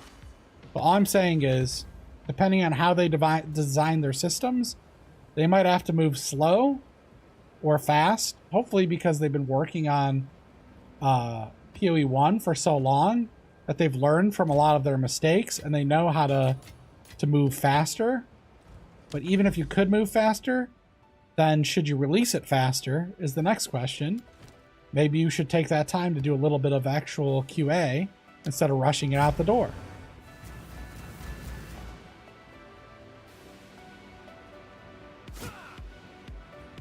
And there's skill gems and stuff, yeah, for the content. So, but the only way would be if they had those classes ready, right? Or maybe they have all the other ascendancies, so now they release the third ascendancy for all the classes, or something like that. I don't know. I'd be surprised if 1 week back from vacation, when they all took time off, they suddenly have 2 classes ready. I don't see how that's possible unless they had it ready and then pulled it out of the early release. Which, by the way, if they did that and then pulled it out of the early release just so they could trickle it in to maintain hype, I probably would have done that. I think that's a smart move. Just anytime hype is dying, release, you know, D4 does something good. Oh, let's release another class. It's business. The business world is brutal, and those are the sorts of things I would do. But I'm pretty ruthless, and I mean, that's a little bit scummy, but I mean, it's kind of smart, right? You give someone less, and then they're really satisfied, and then you release the next thing earlier before they're expecting it. They're like, oh my gosh, you guys are awesome. I can't believe you rushed for this. When really, you had it ready to go, and you just cut it out of the product. It's kind of a cheap business move. But it's a little, you're flirting with like some moral gray areas, maybe a little bit. I don't think you're harming anybody because they weren't expecting it anyways.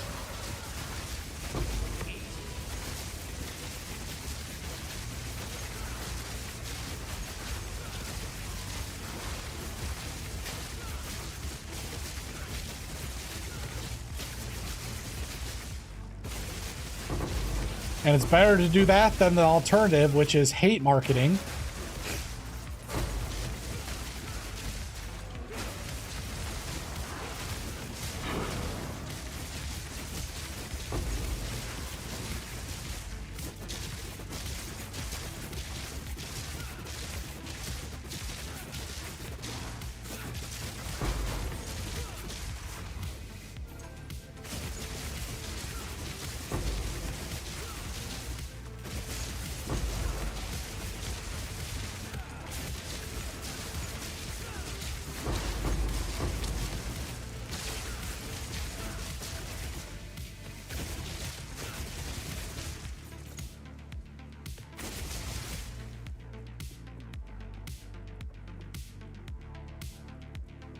Yeah, they just add in 4 to 6.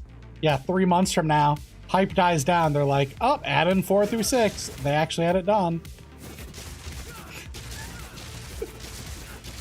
Release a new class.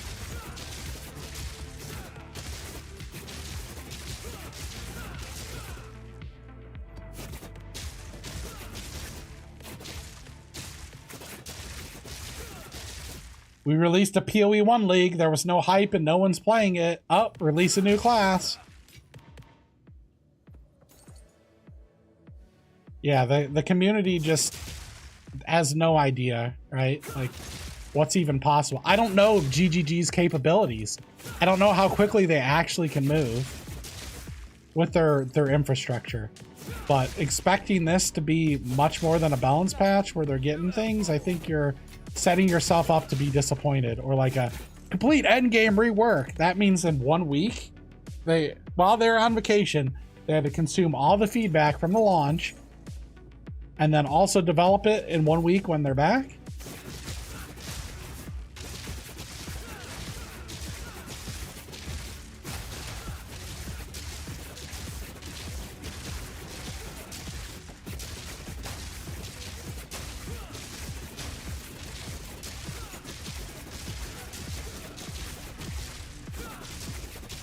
There's reasons why expansions usually take like months in most games, or like a year, right?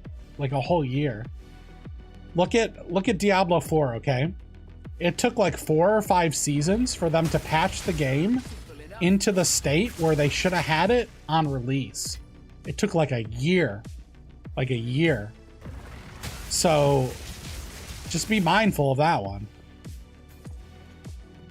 I mean, but they were, to be fair, a small indie company, right? No, but they apparently have a, I don't know what they're actually doing on Diablo 4 sometimes.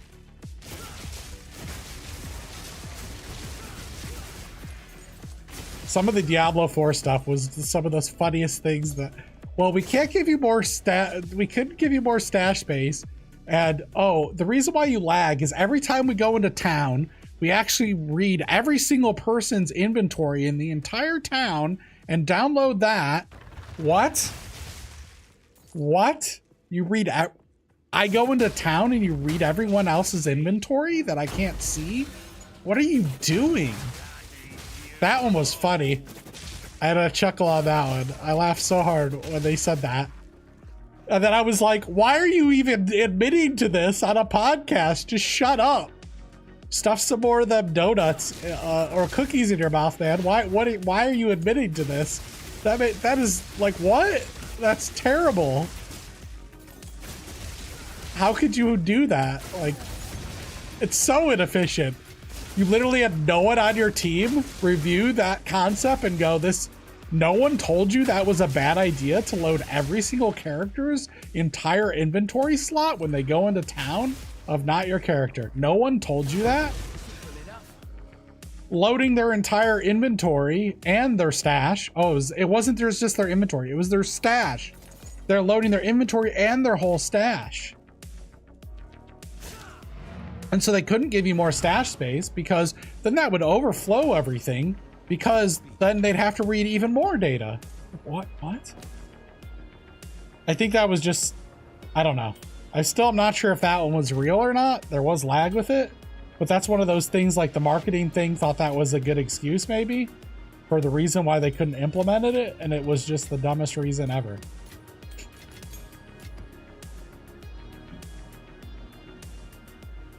It's like, if that's your true reason, you got some serious incompetencies going on at your company.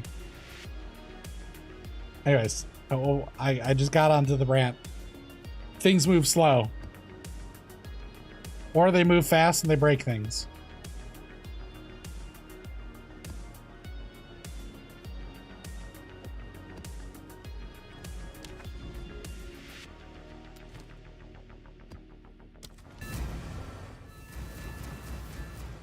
Yeah, small indie company, by the way.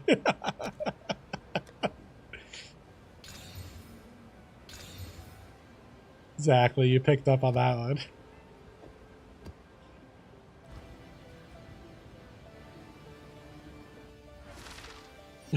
POE, yeah.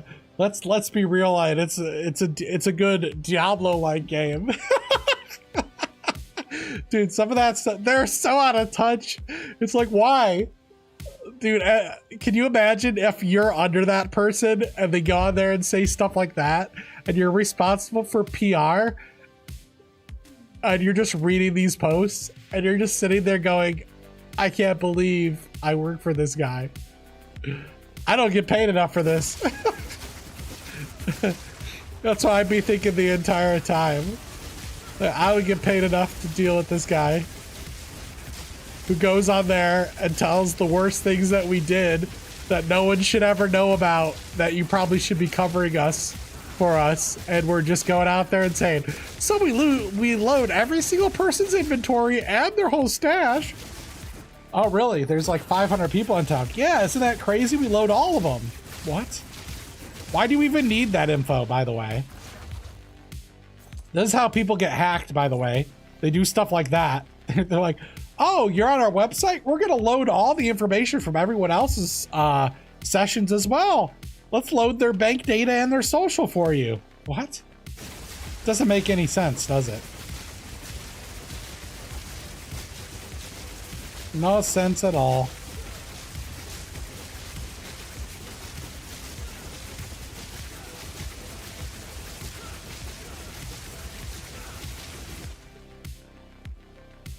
You heard the guy who was thinking Black Widow in Marvel Rivals was clearly inspired by Widowmaker in Overwatch. Huh. Didn't hear that one. No, I gotta like I focus on this a little bit, and then I got my work stuff. I gotta stop consuming media, okay? Half of it's flooded with AI.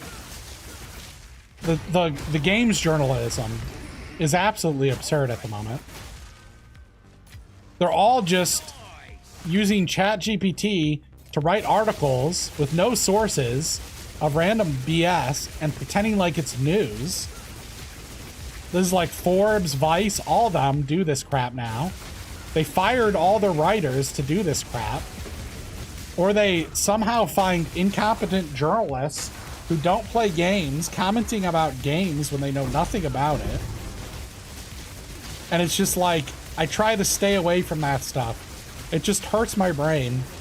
I just can't handle it. I'm on, yeah, I'm just on like overload from like stupidity overload when I consume media. So I try not to consume very much. It just hurts my brain.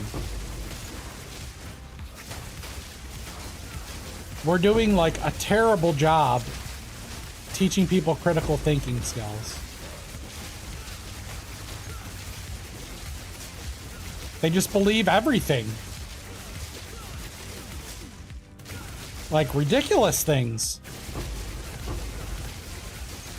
But if like you're rich and a billionaire, like you should believe everything those people say then. Because they're like a rich and a billionaire. Or it's some prestigious magazine that used to be 20 years ago when they had actual journalism.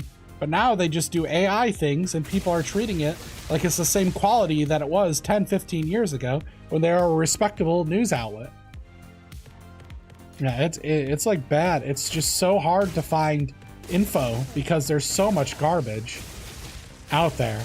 Like even Googling something is so hard. You have to comb through pages and pages of filth and just stuff that's not helpful at all. That they pay them behind the scenes to elevate their search results. Yeah, it's wild. It's wild. It definitely doesn't favor the consumer, us, right?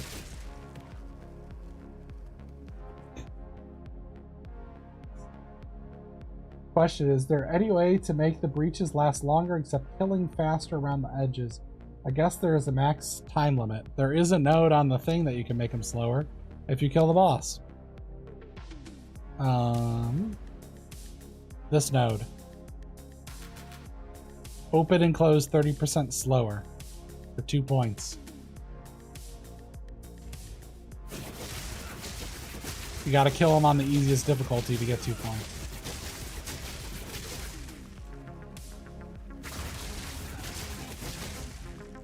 The Cuphead tutorial? I think I saw a little bit of that. I couldn't watch the whole thing, the Cuphead thing, though. They didn't understand, like, correct me if I'm wrong here. They didn't understand the base mechanics that was shown to them.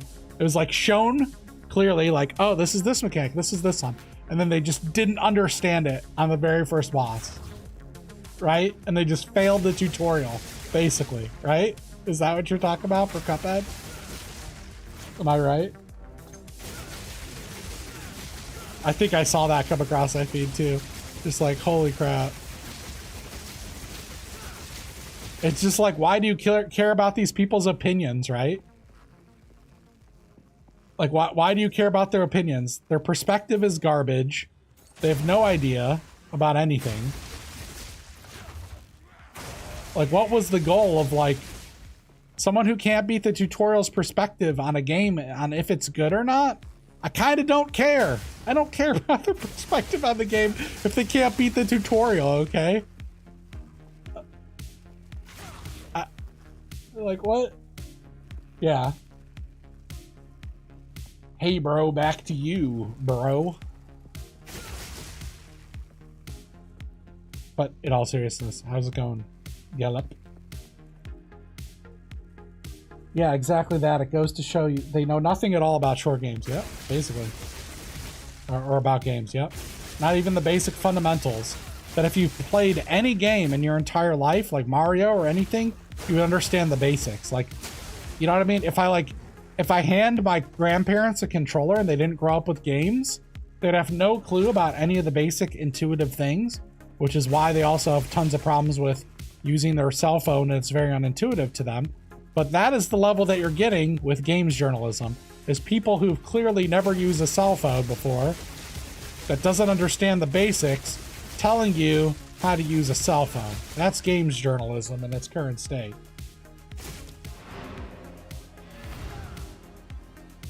Well, it's not just that. Like, why is Forbes magazine and Vice, why are they publishing gaming articles, just spamming them out with ChatGPT? What's going on here? You know what I mean?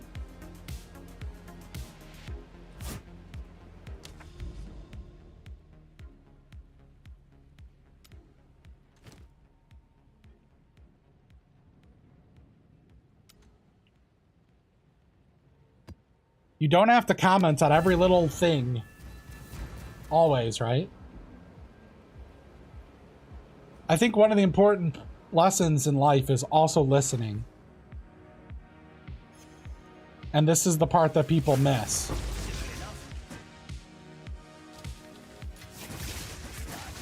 Yes, I'm on stream and I'm talking the whole time because I'm doing like an entertainment thing. But outside of this, I spend a lot of time listening and understanding other people's perspectives. Or if someone's an expert, then I'm asking them questions. I'm not trying to insert my opinion on it when they have a better understanding. I'm asking them detailed questions and I'm getting information from them. But it seems like people's ego can't take not being the expert, seen as the best, whatever. And so there's all this pressure to always know and always have an opinion on everything and stuff. And it's just like, I don't know about that thing. Why should I be commenting on it? Like, we overvalue influencers' opinions on stuff they're not even remotely versed in, and they don't even have a good framework that they're viewing life or anything. Doesn't make any sense.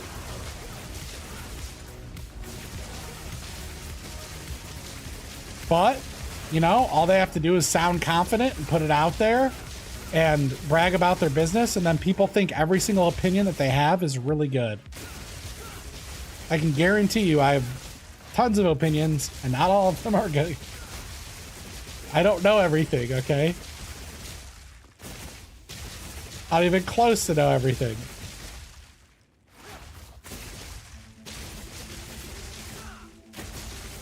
And even when I think that I know things, sometimes I'm wrong, right? And the reason why I'm wrong is because no one's told me that I'm, or proved to me that I'm not right, or sorry. The reason why I maintain the position is because I haven't been convinced, you know, out of it. Which in order to do that, that requires you to challenge your beliefs with talking to other people and to listen to them.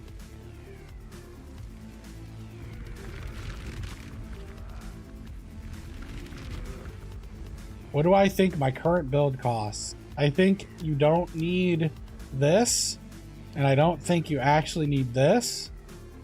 And so if you take those out and don't go for an implicit on this, I think you can get this for like 4 divines. I don't know what this is right now, like 6. I think this is like, you could get a 3 socket one and just socket 3 attack speeds. So you could probably get this for like a divine in total. And then it's whatever you can do to get attributes on everything else and cap your res. So in theory, these two are the only thing to get going other than capping your res. This is the next big upgrade probably to get. And then you definitely want like multiple tributes on an amulet is pretty important. And then tributes on your rings. But you can get going to the point where you could do tier 15s. Like I think when I initially cleared the campaign, I think I had 30k DPS on my Ice Strike on my non-stat stacker. So I have 5 times the damage of what I initially did the tier 15 maps on for completion. So it's like beyond overkill for just clearing maps, is what I'm trying to say. So I think on like 10 divines, you can get a pretty decent setup. 10 to 12.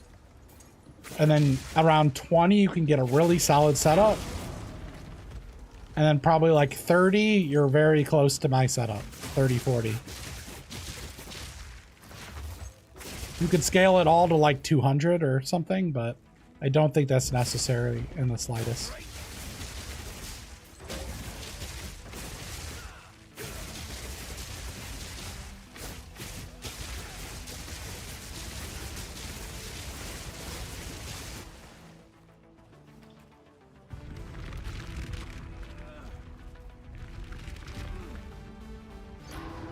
Yep, you definitely did something wrong, or listened to someone who told you to buy more expensive items than what you needed.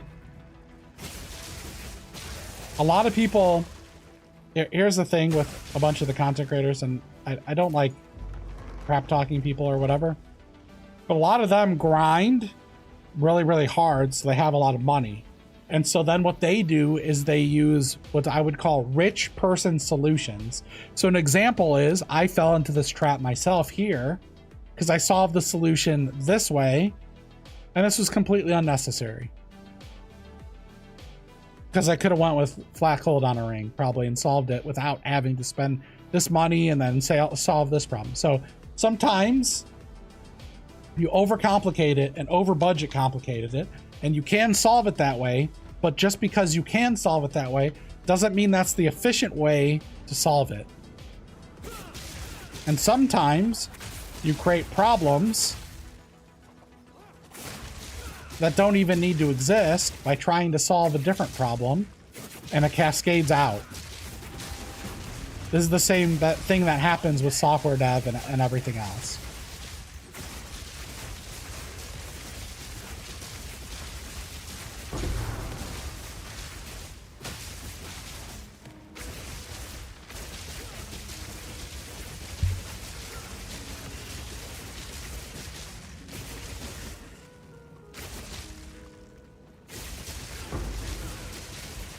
And then you also have like the group thing that goes into. So I've seen many content creators who haven't played or tried to make any setup like this basically say, well, if this is only good at 100 divine investment, so it's in an okay state.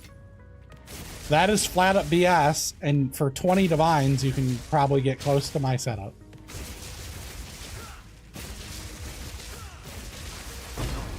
But they haven't seen it. It's like this phenomenon where, like, unless you've seen it, you don't know it exists or know it's possible.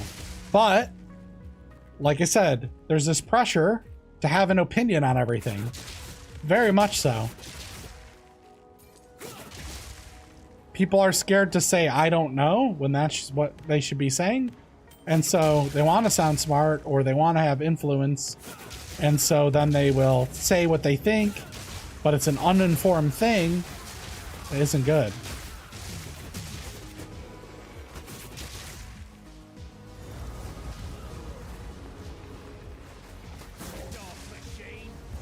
And then someone says that they trust, and so then they repeat what other people said too.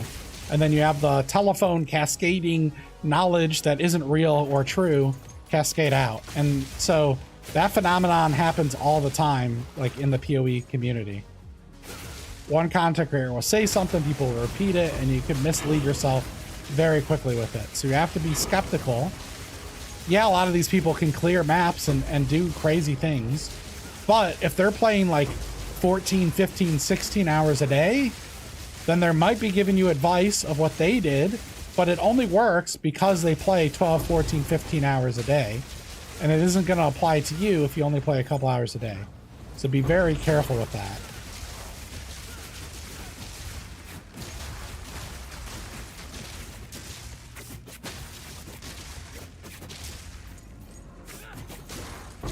And I'm not singling anyone out, you know, in specific or anything. It's just something that happens. And there's so many just external pressures, by the way, to do that. Because people, I mean, we have a culture too, where people, instead of, if you're being honest about not knowing something and saying, I don't know, you should be rewarded for being honest and not overstepping. But we're not. Especially as influencers, we're not.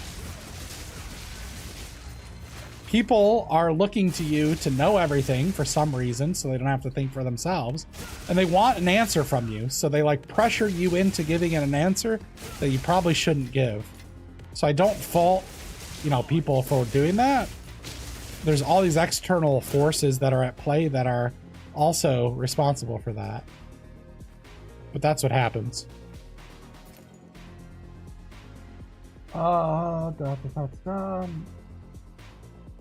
Plus, there are a bunch of new people that don't know what they're talking about. Yep. Do you need all the gear to follow your tree? No, you need to cap res to follow the tree. I mean, unless you have these gloves, unless you have this gloves right here, you need to do a completely different setup. So you need these gloves for my tree to make any sense. All my damage is coming from these gloves. And then this staff only works because of these gloves, and they synergize with each other. So you can't just not have those gloves and slap up on my gear and have a good character. It doesn't work like that. You have to understand in any build, the core synergies of the build that are making it work. And that's why the Elon thing was so hilarious, because he understood absolutely nothing about his build or the game, and it was blatantly obvious. And he chose to do it in hardcore, which is extremely difficult to get to level 95 in hardcore. And I don't even think I could complete the campaign in hardcore, okay? So it's like an absurd level of obvious, whatever, you know, account sharing. Like absurd levels. But he doesn't understand the game enough to even know how absurd it is, which is also really funny to me. My current one is mana and attributes. So basically the way it works is for every attribute that we have of the base ones, it gets doubled by our ascendancy. So I'm getting 4 mana per int. That's a huge amount of flat int. And then with the staff, that's then getting multiplied our attributes. So it gives us more life, more mana, and that's multiplied on top by the manas. If you're low on budget, just get one that has the attributes and then sock it with all res, and don't worry about the second property until later. You'll be a little bit squishier, but it's still functional, and you could buy those for like a divine.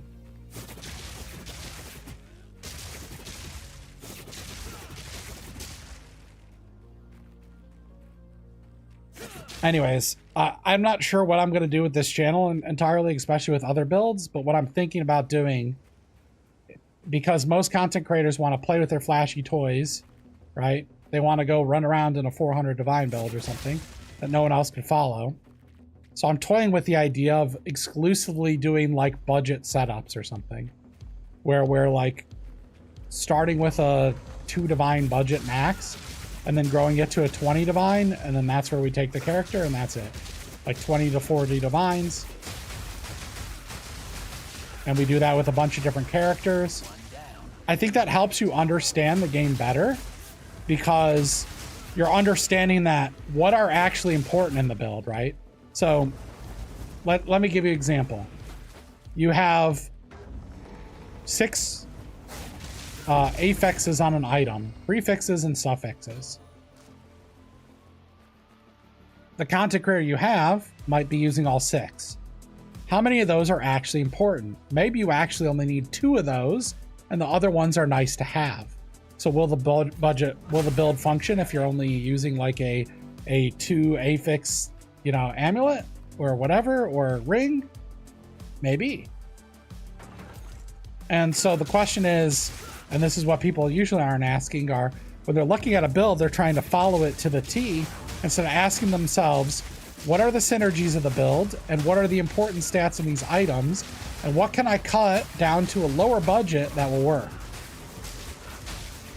And I think that's what I want to try to teach people, is like those sorts of concepts. Now, it's not going to appeal to a lot of people because people want stuff spoon-fed, but to me, that's the fun thing, is like teaching people those sorts of things. So I might do it even if it's not that popular, just because I like doing those things. So I'm toying with that idea right now.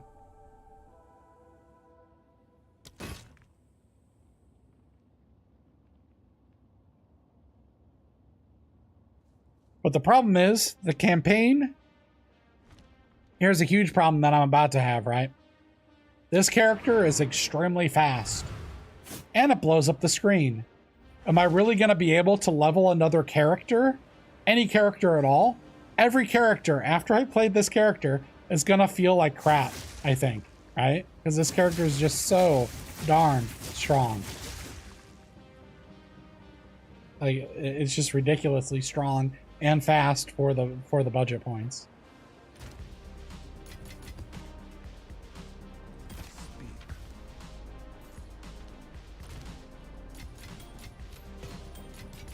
All right, let me let's read some, let's take some questions, and then we're going to wrap up because it's almost 1 a.m. and I got to go to work in the morning.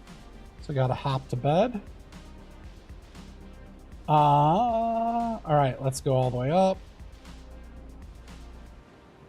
In not Invoker and playing CI, the build is good. I'm running easy T16 maps, but the AoE of your build is so much bigger. Well, that's because I picked up these AoE nodes, and I have it on a bunch of my jewels. But it's the staff too scales. Int scales AoE with the staff. Ask questions, guys, if you have any questions right now. Now's the time to get any last minute questions out. Chest piece, we did that. You have the utility belt. There is 75%. Yeah, I got the gloves on the staff, just trying to get my own tree, and it's really bad. Uh-oh. Yeah, I mean, the tree will work that I'm set up, but it's optimized for my gear. I went with the 12 all res and defenses 2. I could add rarity. Yep, you could add rarity to the build.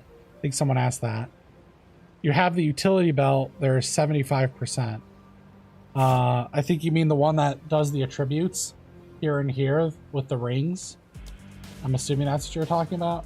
That's a very, very powerful belt, but you need good rings to justify it. Remember, you're giving up a whole slot, and you have to think in terms of opportunity cost if you're going with the ingenuity belt, because you're giving up your belt slot. And so your rings better be good, and you better be going with a pretty high percentage of your rings, because you need your rings to compensate. I think I've spent 15 divines in my build, and it's doing really well. Could upgrade, but I don't see the need. Yeah, that's kind of where I'm at too, is like, I don't think I need to upgrade beyond this. Maybe Sork with the TP build. That's a fast one. Well, that's the infinite TP one. That's a really, really, really expensive chest piece they're using. That's kind of the problem with that. right? Like, I don't know how much those temporis are right now, but they're, last time I checked, they were like 100 divines or something stupid. So those that build kind of only works. Yeah, it does a lot of damage, but they're using infinite teleport with the Templaris. You need to add quantity to your maps, quantity greater than rarity. Yeah, I do on the yeah, 100% on the, I should have been buying 100%. I should have been buying for efficiency's sake. I should have bought my tablets that had quantity on them and running them to get more drops. 100%. There's only one problem. I don't want to play logistics manager because I have to do that sometimes at work, and then that feels more like work than playing the game. So that's why I'm just using what I have. But quant is greater than rarity 100% on those breach stones. Let's see here. Got the same staff. What's your cold damage on Tempest Flurry? XX range, showing it on the panel. Okay, I got you. I got you. 136 to 1235. I have no cold damage on anything, but I anointed this for 5%, and I have this for 5%. But I really want flat cold on my ring, and then I could drop this whole circle. So we'll probably be doing that tomorrow. Tomorrow we'll make changes to the build in its final form, and I'll probably, I don't know, try to put out one more guide on it, even though they're going to nerf it probably in a couple days, just for people who want to play it this weekend. I guess I could do like a full comprehensive guide, like a one-take thing, so it's not that high effort since it's going to get thrown away anyways, but at least like a deep dive on all the mechanics and explain like what's actually necessary on each piece and what are the budget options. I probably should do that for you guys since I know way more than when I first started playing the build. So maybe I'll do that tomorrow. How much did you spend on the build? Sorry, I just connected. More than I should have is the answer. No, but I think this, I paid 4 divines for it. I think I paid 6 for this. I think I paid 2 for this. And these are the main components. These 3. I got this for 16. I think this is way overkill to do. And you just get a ring with flat cold. And then you don't have to do this. This is like 15, 16. Which costs more than all those other pieces. Then I got this for I think 4 or 5 in the first week before it got flooded. So I'm going to take this out of the build because it's not necessary. I'm going to take this out of the build, and then I'm just going to pick up these jewel slots, this one and this one. And I should be able to still cap res, and there shouldn't be a noticeable difference in the build. And then it's way cheaper, basically. But I need to make those changes and play it just a little bit to confirm 100% that that is going to work before I put out some sort of a guide or something suggesting that 100%. But I'm pretty confident with it because when I had cold damage on my staff, I wasn't using this, and I wasn't using this, and I was freezing. So as long as I can get similar to my original staff, which I don't know what I did with it, it's sitting somewhere. This was my staff. So if I can get like 25 to 40-ish flat cold, I was using this staff and I was able to freeze just fine. So that's the other option. Don't go with an attack speed. Yeah, you'll be slower, but just get a staff like this that's corrupted with cold and throw 2 cold runes in it for this flat cold. And you should freeze just fine as long as you pick up freeze buildup. I have 19 freeze buildup here. That's freeze buildup here. And this has freeze buildup, so I have a lot of freeze buildup. Let's see here. What sockets are you using? I saw those red things. Yeah. They're cores with 5 all res is what I'm using. Like I said, 100 quant on map scenes to yield divs. Yep, definitely. It's all like, it's all really a casino, right? You're pulling the lever, right?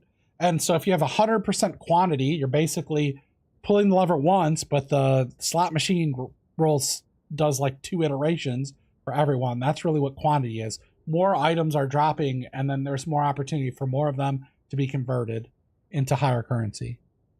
Your guide just selects int. We don't need to select dex at any of the multi-choice. Okay. So what nodes you should select, you have to balance for yourself. So you need to take the points and try a different one and see if your damage goes up or down, and you want to balance your attributes based on that. Every person's character based on all their gear is going to be completely different with how their attributes are set up. The reason why I have all int is because I did that exercise and that was good for my breakpoints.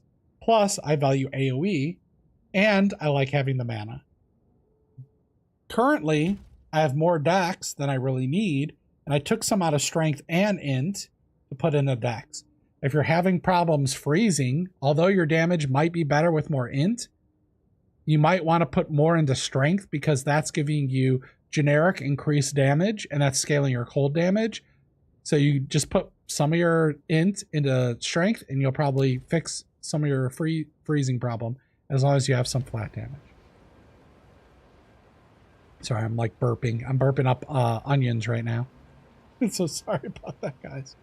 I really don't understand how you have 100k more DPS than my build on Tempest Flurry, level 90, and I have really good items. Something is wrong there.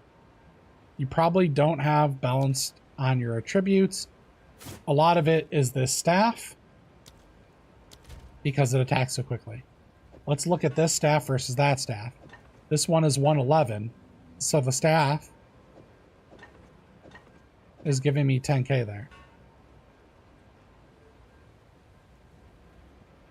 So it has to do with balancing the attributes as part of it. The other thing could be gem level. I now have level 19 gem.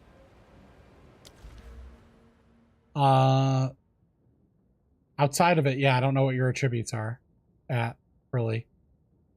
I don't think my jewels matter that much. They mostly just have resist, a little bit of flat damage, and then they have some freeze buildup or mana or life gain on kill. That's all that's on my jewels. So it's not like I have fancy things there. So it should just be attributes probably mostly is your problem. If you balance your attributes, you probably could get more damage out of your build, if I had to guess. Area is always good while map. Yep. Int equal area, yeah. Int equal mana and area and flat lightning damage. What's your tooltip without Hawa? Do we actually want to see? Do you want to see how bad it is without Hawa? Okay. 122. 7,000. 7,000 without Hawa. Okay? That's how absurd the gloves are. 7,000. Now, if I do this without Hawa, see, I doubled my damage from going from a flat cold one. Because I have flat cold. If I had damage on my rings, then I'd have even more damage. Because I'd be scaling that, and then Hawa on top of it. But yeah, that's how severe this is. So here, these are the main components, right? So I put on this staff, 10k. Switch into this. I have nothing right now because I don't have scaling. I put the gloves on, and you can see my chest piece right here is a big deal, okay? Having this 20% all attributes on my chest is giving me 40k damage. Having 20 strength on my belt, or 27 strength on my belt. See this? This is worth 12k. Having int on my boots, 27 int on my boots, that gives me 7k. If I take off this helm, see 7k. And then my alternate helm, where was it? Here. Where's my other helm?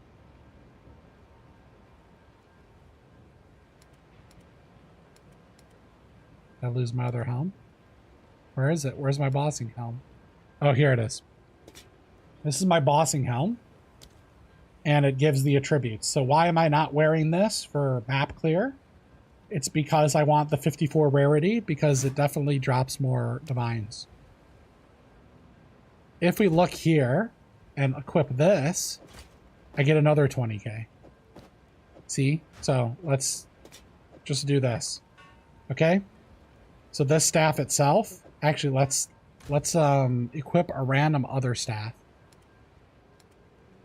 I think this is really important to just understand where the damage is coming from. Do I have a random staff? Yes. Go on. Okay. Let's take this off and put it here. Okay. Let's take off Howa gloves. So this staff, right, just some random staff is going to give me 4k. If I equip this with just the flat damages, it's going to go to 10k. If I equip Howa with this, it's going to go to 28k. And then let's swap into this and see it goes to 75k. So a lot of it's the attack speed scaling that's synergizing with the flat damage and the increased damages from this. And then here, this is, we're attacking even quicker for that one. At some point, the gloves overtake this flat damage is what's happening here. Then we put this on, we're at 116. And then we put this on, and we're at 142. But I'm configured, I'm doing 122 for mapping. So hopefully that's a good illustration of like where damage is coming from on the build. I think that's the best. I should just make a video of like, how does the scaling work or where does the damage come from? Or I just basically take off items and show people and try to explain that. That probably is a good video idea, right guys?